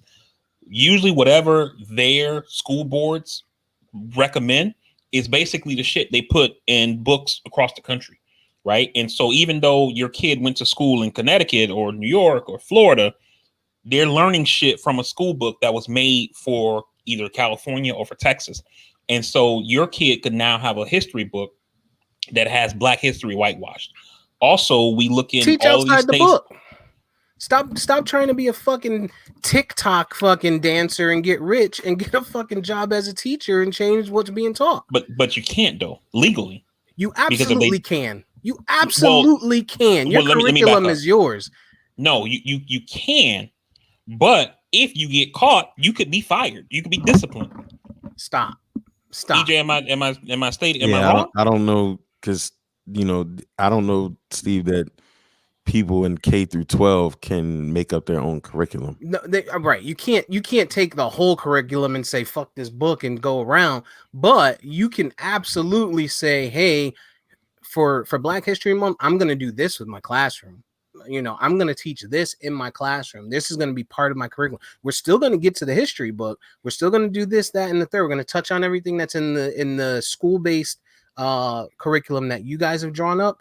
But there's going to be times where I go off track, and this is what I plan on covering. You can do that, but what VP is saying, if you have a board that is adamantly telling you you can't teach certain things, or if somebody look at it this way, if Ashton comes home and says, "Oh, I saw the live footage of Malcolm X getting gunned down," you know what I mean? You're gonna be pissed, and the school is now gonna be pissed and have the ability to fire that said teacher if it doesn't agree with what their standards are. Right. Well, and it's a how teacher you that showed kids about what was it, masturbation recently. But Steve, like the point I'm making though is that with them passing these laws and these regulations, it's how you get things like kids learning about slavery, or not slavery, but the Civil War, and they're learning that slavery, or I keep saying slavery, that the Civil War wasn't about slavery, it was about economics.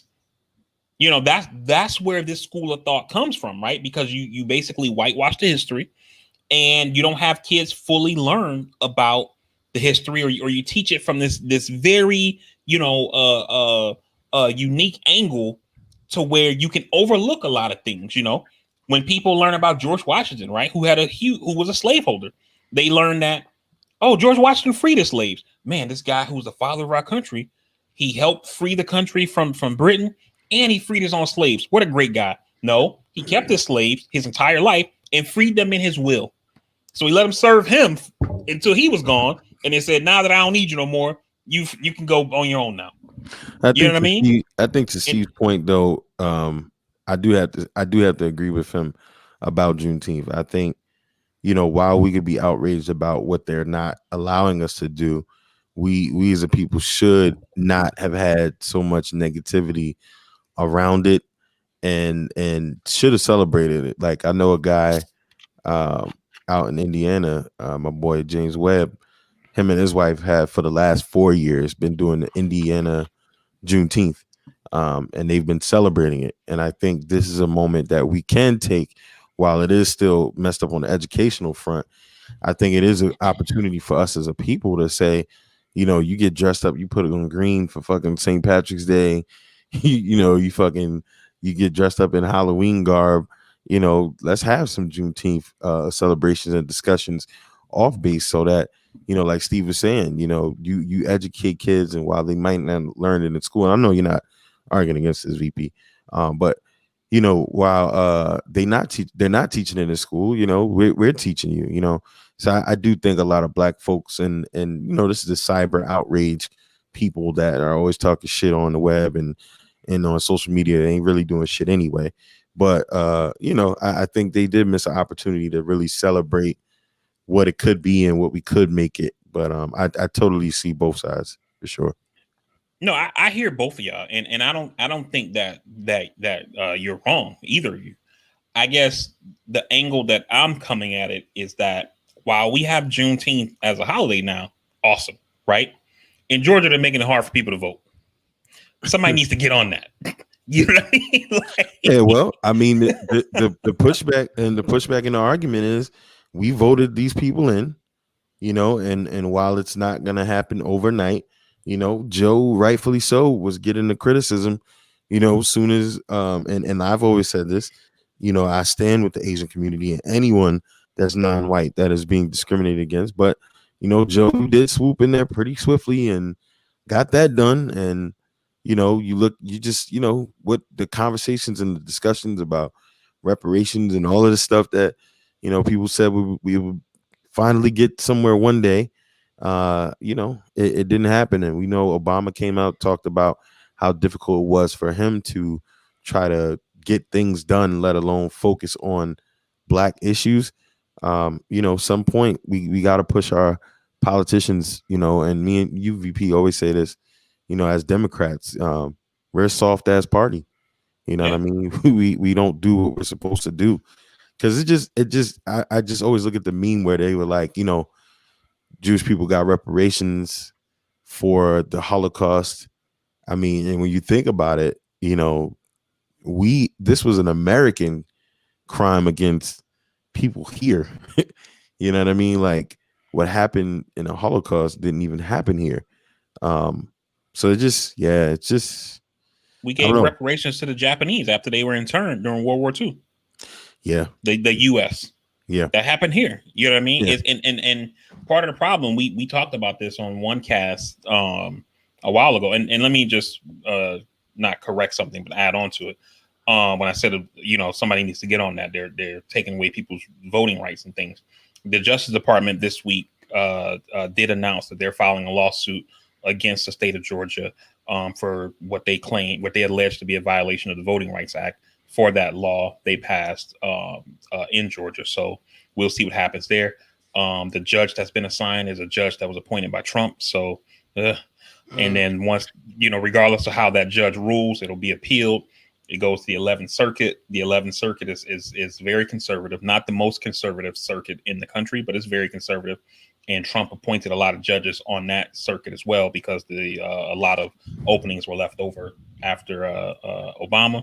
And then, of course, when it gets to the Supreme Court, the conservatives have a 6-3 majority on the Supreme Court. So it doesn't look good for the Justice Department with this lawsuit. But again, we'll see what happens.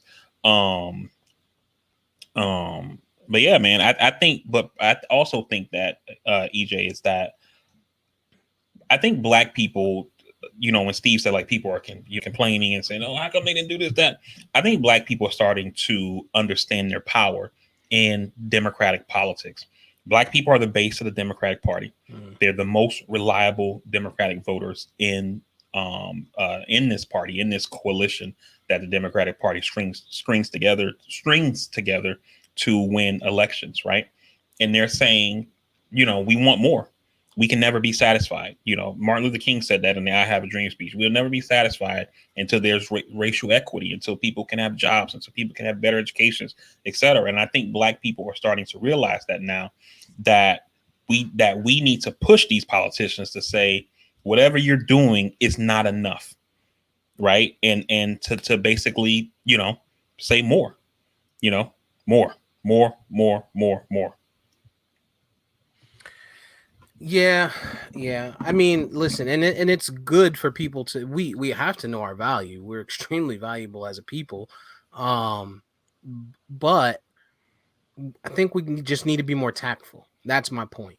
Like, as soon as this shit comes out, you got people that are everything all over the internet, from black people, black Twitter, black everything. Oh, look at what they gave us. Oh, we asked for a meal, they gave us a piece of bread. Well, you were starving, motherfucker. You got something. You know what I'm saying? Like, be thankful. At least you got something, and then fight for the rest of it. Take the bread and be like, yo, can I get some meat too? Can I get some meat? But you can't just be like, oh, bread? Nah, fuck that. Now you're gonna die. You know what I'm saying? You're starving. I don't need no bread or water. Give me the bread and the water. I'll be all right. But think about giving me some meat next time too, cause I'm nigga hungry. Yeah. I just that's how I see it. How I see it, man. That's just how I hear Steve. I hear you, but a lot of times what happens, especially when we talk about things dealing with racial politics, right, is that something will get done, and whatever the something is, it's usually symbolic, right? And then everything is just put off the table. It's not put on the back burner. Like that shit is in the pantry. You know what I mean? And so I think, they may not be coming at it the way that, like I'm saying, like, saying we want more, we want more, we want more. It may just sound like complaining or whatever, but it could, it also has the benefit of keeping that fire burning, right? To say don't put this shit over for leftovers. Like we still in the stove, we still cooking. We need more. Largely, a lot of folks that are doing the complaining are the Twitter, Facebook activists, non-activists. So, Right. And I that's a mean, good point too. The professionally offended. right. Yeah, that's a good point too, EJ. Um, so how you guys feel about that? About the Chauvin verdict? Former officer Chauvin, Derek Chauvin. Uh, I'm like you, Steve, to a degree. Of course, we would have. A lot of experts were saying they wish he'd have got sentenced 30 plus.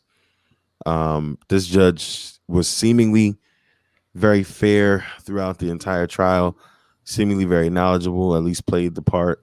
He had a 22-page memo as to why he sentenced Chauvin this amount of time. I'm sure it'll get released eventually and we'll get a little bit more clarification. Man, even though we have video evidence of what was going on and what happened, stranger, worse, whatever you want to call it, worse things have happened to where we didn't get any justice. And so I'm glad he did not go scot-free. I'm glad he was sentenced and convicted, or convicted and sentenced. So, yeah, I mean, I don't know that anybody could be happy any way this goes, because George Floyd is not here. And the Right. overall problem that we have is the problem. And we haven't gotten this bill passed. We haven't gotten what we need from this bill and what's being proposed. And I think that's the biggest thing for me, because unfortunately, the chance there's going to be another Derek Chauvin is out there. I think to some degree, this provides maybe some deterrence or thought for some officers going forward. But I mean, throughout this trial and throughout most recent times, we've seen so many instances come up after that, you know what I mean, of the brutality and et cetera. So I think, this is good. You know what I mean? Even though it's not what everybody might have wanted, it's something, like you said. And I think we really need that bill. We really need that overall accountability, because, that whole discussion on defunding the police and all that bullshit ain't really going to help what we really need to help going forward. So ultimately, it's not what everybody might have wanted, but I'm glad it was something. So I agree with a lot of that. On the bill front, let me just say that it was announced on Friday that You the forgetting a lot of negotiators, shit. huh? You forgetting a lot of shit. The negotiators who are negotiating the George Floyd Policing Act is Congresswoman Karen Bass, Senator Cory Booker, and Senator Tim Scott on the Republican side. They announced they reached an agreement. We haven't seen like what the bill is. We'll probably see that this coming week. But what I do know is that on the Republican side, they've pushed back a lot on ending qualified immunity. So I don't think that that's going to be in there. But it's like, to Steve's point earlier, we can't let the perfect be the enemy of the good, right? But we still have to see what's in it to even know if it's good. But still, as far as the Chauvin case itself, I was fine with the sentencing. I tried to look at it rationally, right? And the maximum he could have got was 40 years. The family asked for 40. The prosecution asked for 30. Chauvin asked for probation, right?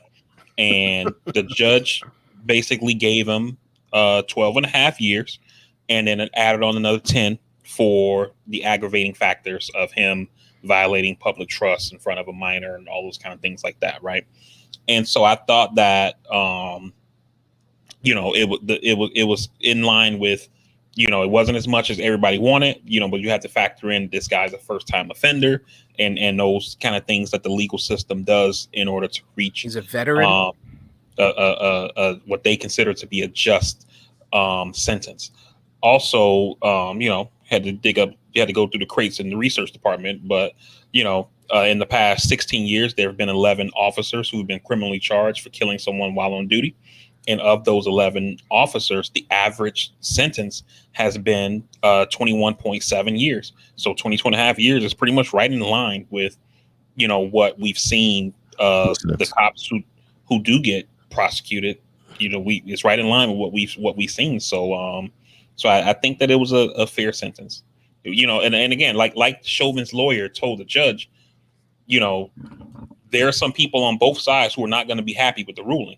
Right. If you gave them no time, people are going to say it was a miscarriage of justice. If you gave them 30 years, people are going to say it was a miscarriage of justice. At the end of the day, to EJ's point, George Floyd is not here. You know what I mean? And that's the miscarriage of justice right there. Yeah, yeah. I have to say, would I have liked to see him get more? I'm on the same page as you guys. I would love to have seen him get more. I would love to have seen, like you said, with the person who was sentenced this week for the January 6th shit. I would love to have seen this judge make an example, but he did say in his leading remarks that he wasn't going to make an example. He wasn't going to use this to make an example, which is fair, right? But I would love to have seen him do that, right? We're getting to a point now where we're seeing a lot more accountability for these situations, and we're seeing a lot more frequency of situations like this, of police brutality and things like that, because of the access to immediate internet on your phone and any other device that you might have close by, and people kind of being familiar with the need to record the police, right? Because you don't trust them anymore, right? It's hard to trust the police when we see what's happening. So I would have liked to see that as an example made. Although 22 and a half, I feel like it was that's a long time. It's a long time. His parents are elderly. His mother stood up there and said the same type of thing. They're probably never going to see him again. They're up there in age. um and when I say see them, I don't mean like behind plate glass or even supervised, right? I'm talking about they'll never see him sit in their living room again. They'll never sit down and have dinner with him again. There's a good chance of that, right? In the next 12 years, or if nothing else, they could potentially take some years off of their life, just the stress of losing their kid for that their son for that amount of time, right? I'm sensitive to it because I'm a new parent and I understand the love for your child, right? um However, I'm not sensitive to him, right? I'm sensitive to his mom and some of the remarks that she made, but I'm not sensitive to him. I am insensitive to her in the way that she did not at one time turn to the Floyd family and give condolences. So that's one thing that I noticed, and I was really like, "Damn, that's some fucked up shit." At least turn and give the condolences. He did it. He Can did I it. can I say something on that real quick, Steve? Because I've seen that point being made by people about the mom as well as Chauvin. Even though he said condolences, he didn't say like I'm sorry or anything like that. And you have to. I saw a prosecutor point this out who was on TV that I was watching, and he was like, for people who are making this point, you have to also understand that Chauvin is still facing federal charges. The federal government has charged him for George Floyd's murder as well. He hasn't gone to court yet. And anything that he says in this trial and anything potentially that his mom could have said can be used against him in his federal trial, where he potentially could get more time on top of the 22 and a half. And so I while I would have liked to see them acknowledge the family more, I can understand why they probably didn't, just because he still has another case to go through. Fuck them. No, I don't think there needed to be more, right? I don't think they need to be like, "Oh, I'm so sorry," blah blah blah. But end of the day, they lost a family member, right? They Mhm. lost a loved one, and just treat it as such. You don't have to say, "Hey, I'm sorry, my son killed your son." You know what I mean, right? You could just say, "Hey, sorry for your loss," right? If you're Fuck the them. mother, right? You got Mhm. his family in there. You send that same. You got to think, right? He had a mother, right? He had family. He was a father. 7-year-old So daughter. yeah, so you have to think like that. She didn't send her condolences. Chauvin did it in a brush offish kind of way. And like to your point, I see that makes sense that he does have other charges and he did bring that up. Um But I thought 22 and a half, I thought that was fair, man. I thought 22 and a half was fair. He's going to do 2/3 at minimum, right? And really, if you sit and think about it, depending on where he's at, he's not gonna be comfortable. He's probably gonna be in seg because they're gonna want to beat his ass daily. He's a cop, right? He's a cop. He's got tons of negative marks or F's on his report card as a cop, right? So once he gets in there and people find out, they're gonna want to see him, right?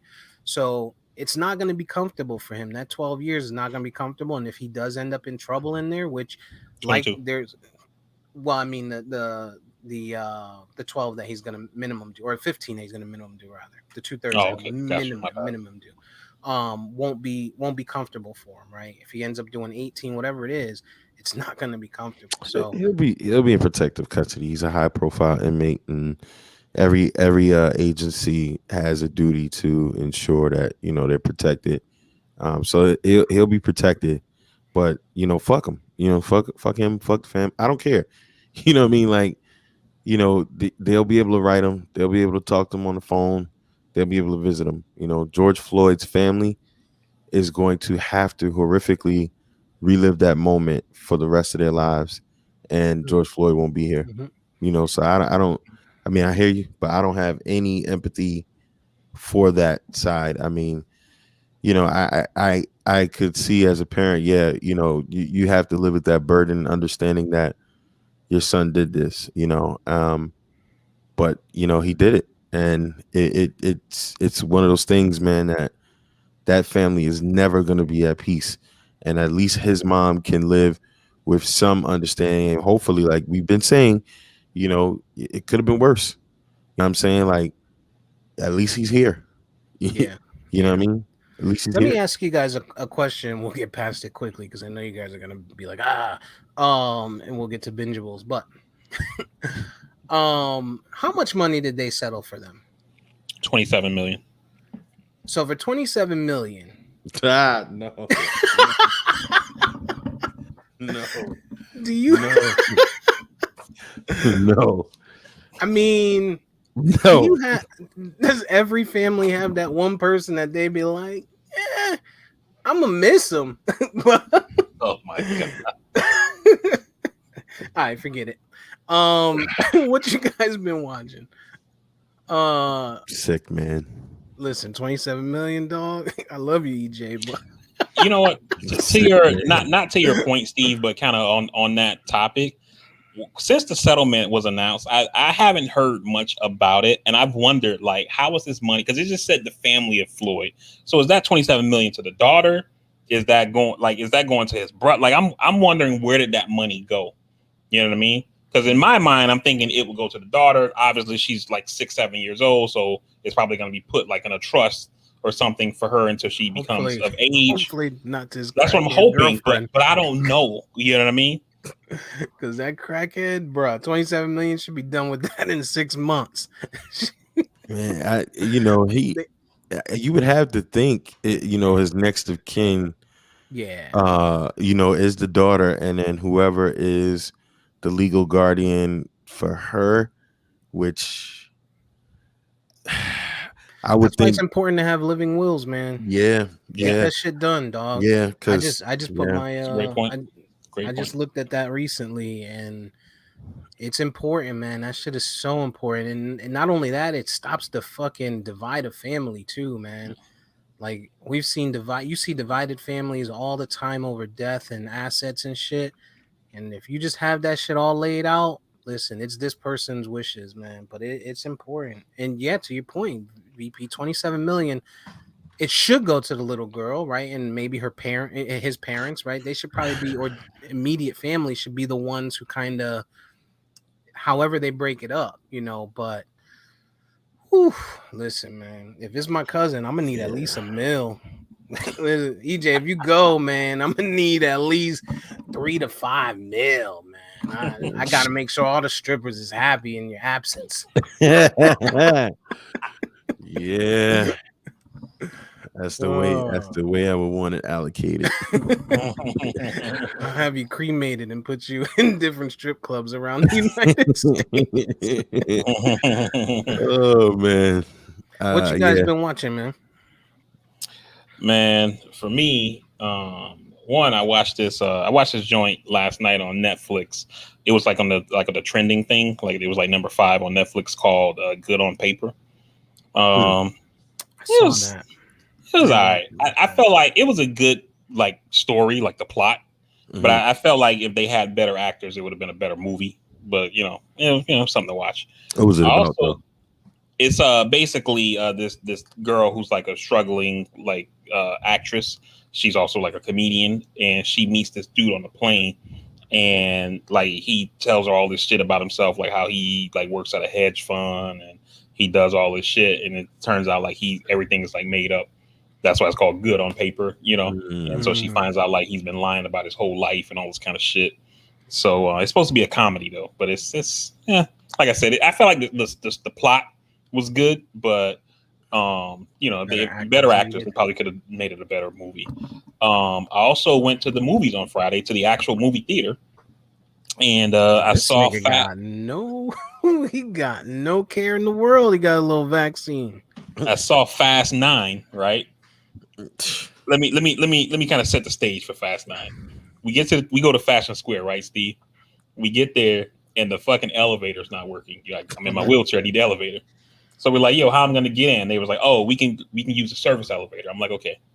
So they take me in the back of the mall to use the service elevator because like all those stores that are like in Fashion Square, them shits are closed. So they can't go in to like use like Sears's elevator or whatever, right? JC Penney's.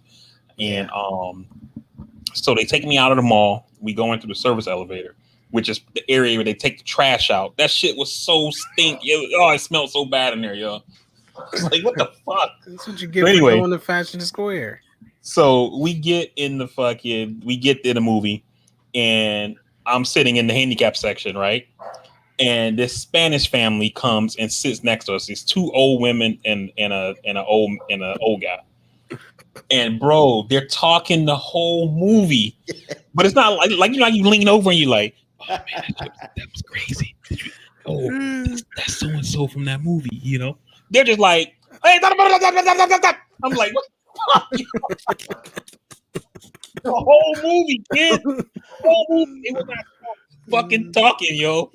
So, Was the theater full? Was there a lot of people? nah, it was other people there. I would say we were probably in a theater that could hold like 200 people. I would say it probably was like Oh, 70 man. people in there.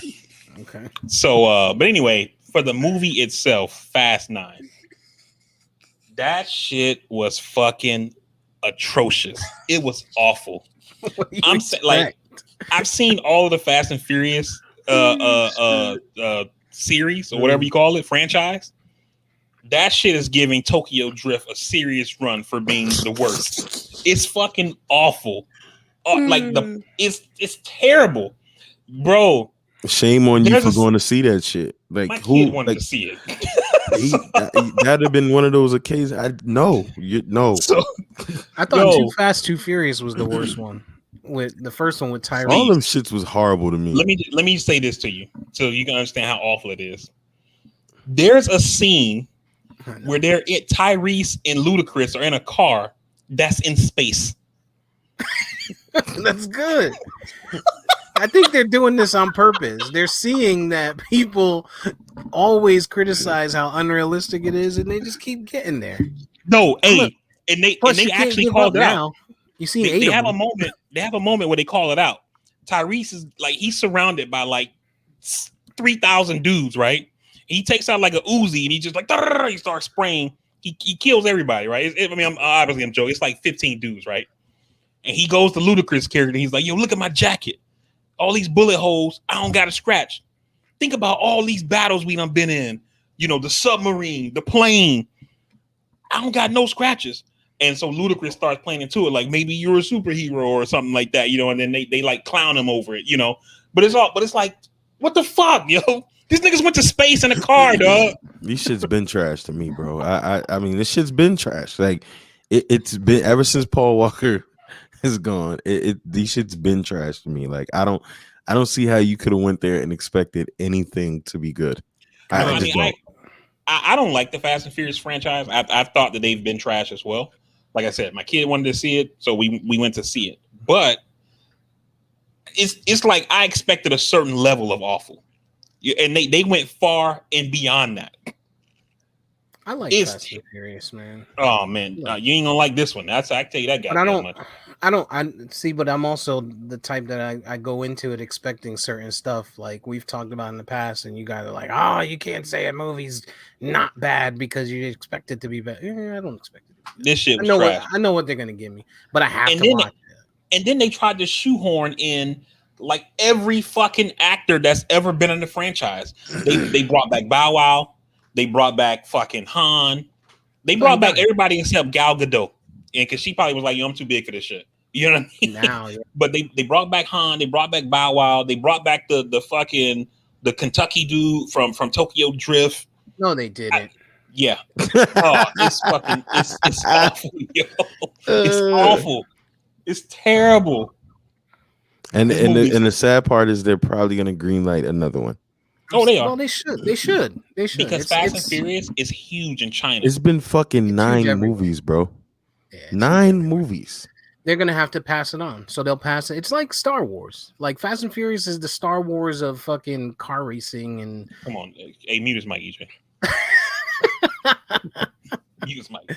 they're gonna just redo it. They're gonna, Dom's kid will come and he'll be the next star, and this shit's gonna go forever. We ain't never seen Fast and Furious stop. It ain't gonna Yo, stop. and the kid actor they have for his kid, that kid is terrible too. I'm like, yo, like they ain't got no up and coming Dakota Fannings out there. Like, what the fuck, yo? We can't find any good kid actors. Shit, yo. Took it all back. the kid That actors, one. all the kid actors been locked up for a year. And then been in and, fucking and, quarantine. and you know what's even was another part that I thought was terrible, yo. In the movie, they keep pretending that Paul Walker is alive, even in this one. I'm like, yo, we know he's dead. Like, what? Like when they go on the adventure, the chick who plays Paul Walker's wife, like Dom's sister, she shows up. She shows up, right? And they're like, and Dom's like, what about your kids? And she's like, they're safe. They're with Brian. And I'm like, wait, Brian, the kid, like, what the fuck? Yo, that movie fucking awful, yo. And they had Cardi B in it. She was fucking terrible. Yo, I want my money back. But they always do that. Like, remember they had Tego Calderon and fucking whatchamacallit in there. They had Don Omar. They always add those weird, Steve, everybody was in the whole Fast crew, Ludacris, Tyrese, all of them. They brought back Helen Mirren, Charlize Theron's in it, the Kentucky dude from Tokyo Drift, Bow Wow, fucking John Cena, fucking is Tego in it? I don't know who that is. The Well, Tego wasn't in two it. Brazilian guys. Oh yeah, they were in it. They were in it. Good. And not only were they in it, not only were those two guys in it, the Brazilian dudes, they also answered the question that nobody was asking: how did Dom meet them?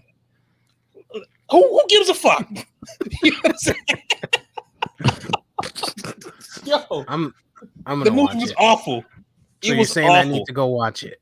No, if I'm you gonna- watch it, this is what I would recommend for you, dog. I'm gonna watch. I it would tonight, recommend you not spending money on it. And when I say spending money, like you can't buy a movie theater, you can't stream it at home because you got to pay for the electricity for it to be able to come into your house. like you need to get like a coupon from somebody for a free Uber ride, and you go to somebody else's house who's gonna watch it on their Fire Stick where you can get it for free. If you have to pay anything for it, you pay too much.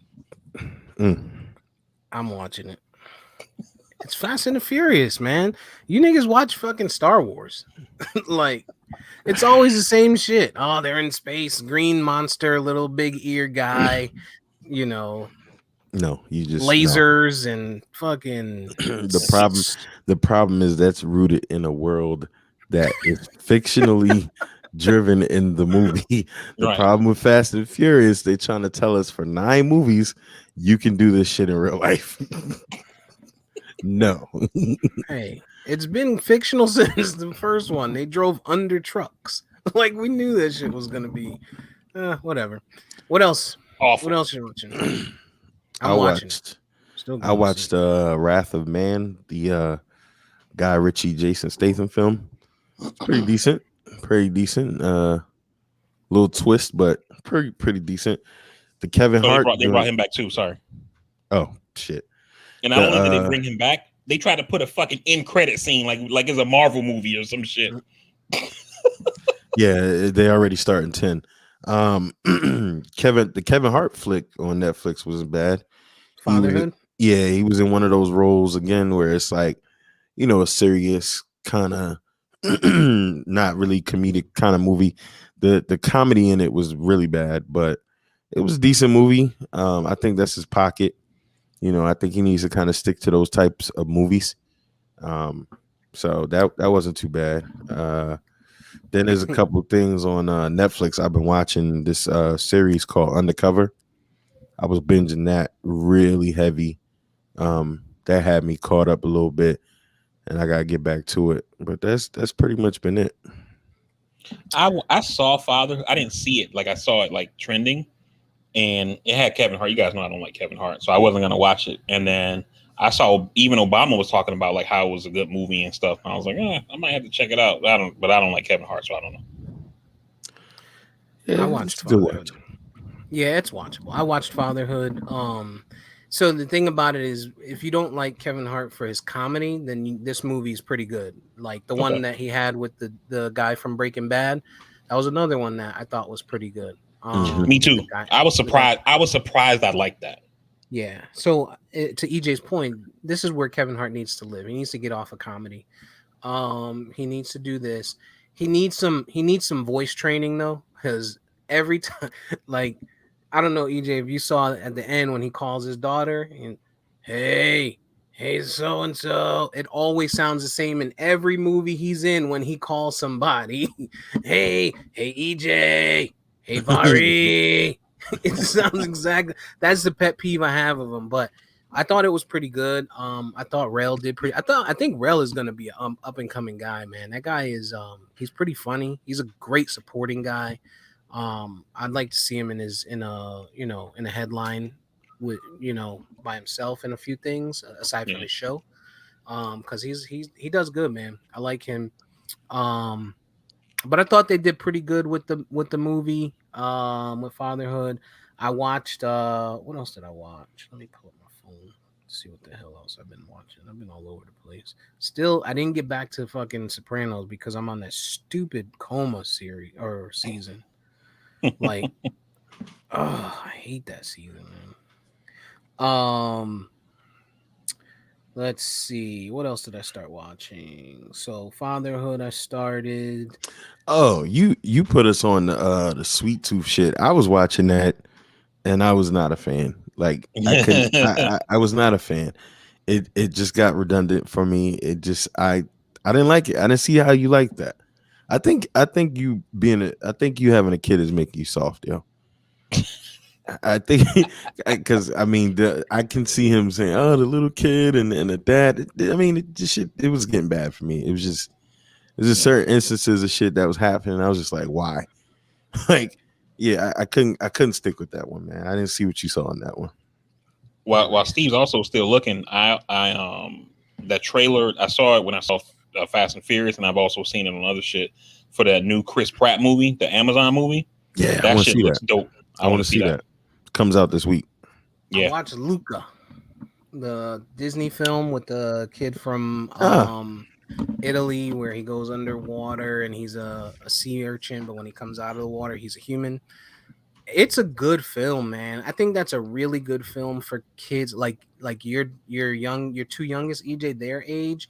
Um I know they don't struggle with it because they're strong, they have good parents and a good backing and everything with your mom and your in-laws and stuff. But it teaches kids that it's okay to be different, for kids that can understand the movie at that age. I mean, Ashton's only 3, so he didn't understand it, but he liked seeing the theatrics. But even from an adult standpoint, as you're watching it, you could see the message behind it. And I thought it had a pretty good message to kids, man. Basically saying, yeah, it's okay to be different, man. Like you're not gonna be cookie cutter like all the rest. So I thought that was a pretty good little animated film. I think that was Pixar that did that, right? I'm not mm, sure Pixar who. does Pixar does some good fucking films, man. Oh Yeah, yeah, it is a for it sure. is a Disney Pixar. Um So I watched that. But yeah, I mean, other than that, I've been off, man. I've been wanting to watch TV, but even when I was sick, I didn't get to watch too much TV. Yeah, there's Uh, another good one on there. Family one. I don't remember the name of it, but it has like a dragon genie kind of thing. That was pretty decent. I watched that the end of that with the kids. a Dragon Genie. Yeah, it's something with a dragon. Like Some of On that Disney. Raya thing. no, that's Ray and the Last Dragon. This one on Netflix where it's Oh, on basically Netflix. like a dragon is like a genie, and this kid, somewhere in China or something, Mm. summons him, stumbles upon him, and it was pretty decent. It's pretty decent. Yeah. Oh, and they renewed the Upshaws for season 2. As much as Barry's gonna hate it because it's a black show. They just dropped. I don't know if you guys ever saw the first season of Black Summer, which is Mm. like a zombie series on Netflix. The first season Oh, was pretty wild. Like it was pretty real and raw to me. I think where Netflix, and if you watch it, I think where Netflix went wrong with this is that they made it to be like so free and open. Like while you think there's a main character that you're about to follow, they wind up dying. Like, but it's a good series. Like I will watch if you could watch it. Watch the first series, the first season. Season 2 is out now, and I started watching it the other day, and I was just like, I couldn't keep with it because it was just all over the place. So I'm gonna try and watch it again. But it's raw. Like it's just some parts in it. Like you see other zombie shows, and then like certain things like you don't see the realism. But like that season 1, it was some shit that happened. I'm not gonna say it if you until y'all maybe watch it. Just little subtle things that happen. I was like, oh yeah, that shit is real. Like something somebody said. So yeah, it's a pretty good series. At least the first season. So I'm gonna try to get into the second season. What's going on? See what's going on Gotcha. with that. I Question for saw it. both of y'all on that on bingeables and stuff. EJ, have you heard anything on upcoming like on Warrior? I can't wait for that. And for Steve, did you finish Mayor of Easttown? No, no. Yeah, that's a really good. Did you watch it, VP? Yeah, yeah, I watched both seasons. I love that Uh, show. Yeah, you got. Wait, You which talking one? about no, not Mayor or Warrior. Warrior? Yeah, Talking yeah. about Mayor of Easttown. Oh yeah, I watched Mayor. No, I gotta It's pretty binge good. it. I like the first episode that I watched. Bro, I just don't be having time, man. My Yeah, schedule Warrior. is so I haven't fucked heard up. anything about Warrior though lately. Maybe Mm, back to this week, I'll get some TV time because Ashton will be back to school. But he had strep last week, so he missed school all this week. He hasn't gone to mm. school, so my little And that 3 hour and that's it. window in the daytime, I had no free time. Didn't I tell you a couple weeks ago when you told us he started school? Oh yeah, Well, yeah. that's And then I ended up sick. I've been sick there. all You go. fucking week. Better They believe go it, get buddy. it. They go get Welcome. it. Bring that shit on to you. And then Yeah, it man. always seems like you have it worse than them. Oh, absolutely. Those little It's dirty like you know with COVID when they talk about the variants. It's like he got the baseline, and then you got your variant. the Africa version. Mutated strand. Mutated strain rather. Yeah, man. But yeah, I'm gonna try and get. I do gotta watch that because I liked it. I really liked it. From Yeah. what I saw of it. So there's a bunch of stuff that I didn't even get to finish Sweet Tooth.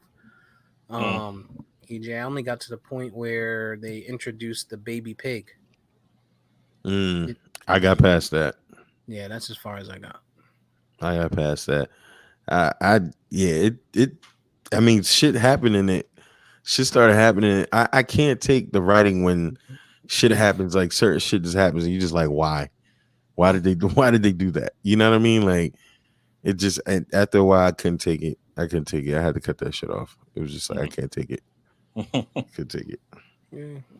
Post pandemic, maybe we'll get some TV shows that didn't fail. Because like I still think a lot of these shows, like I said to you guys before, are shows that they passed on, and because all the studios have been closed or were closed for a long time, they're calling people back like, "Yo, you still want to give us that show? We'll take it."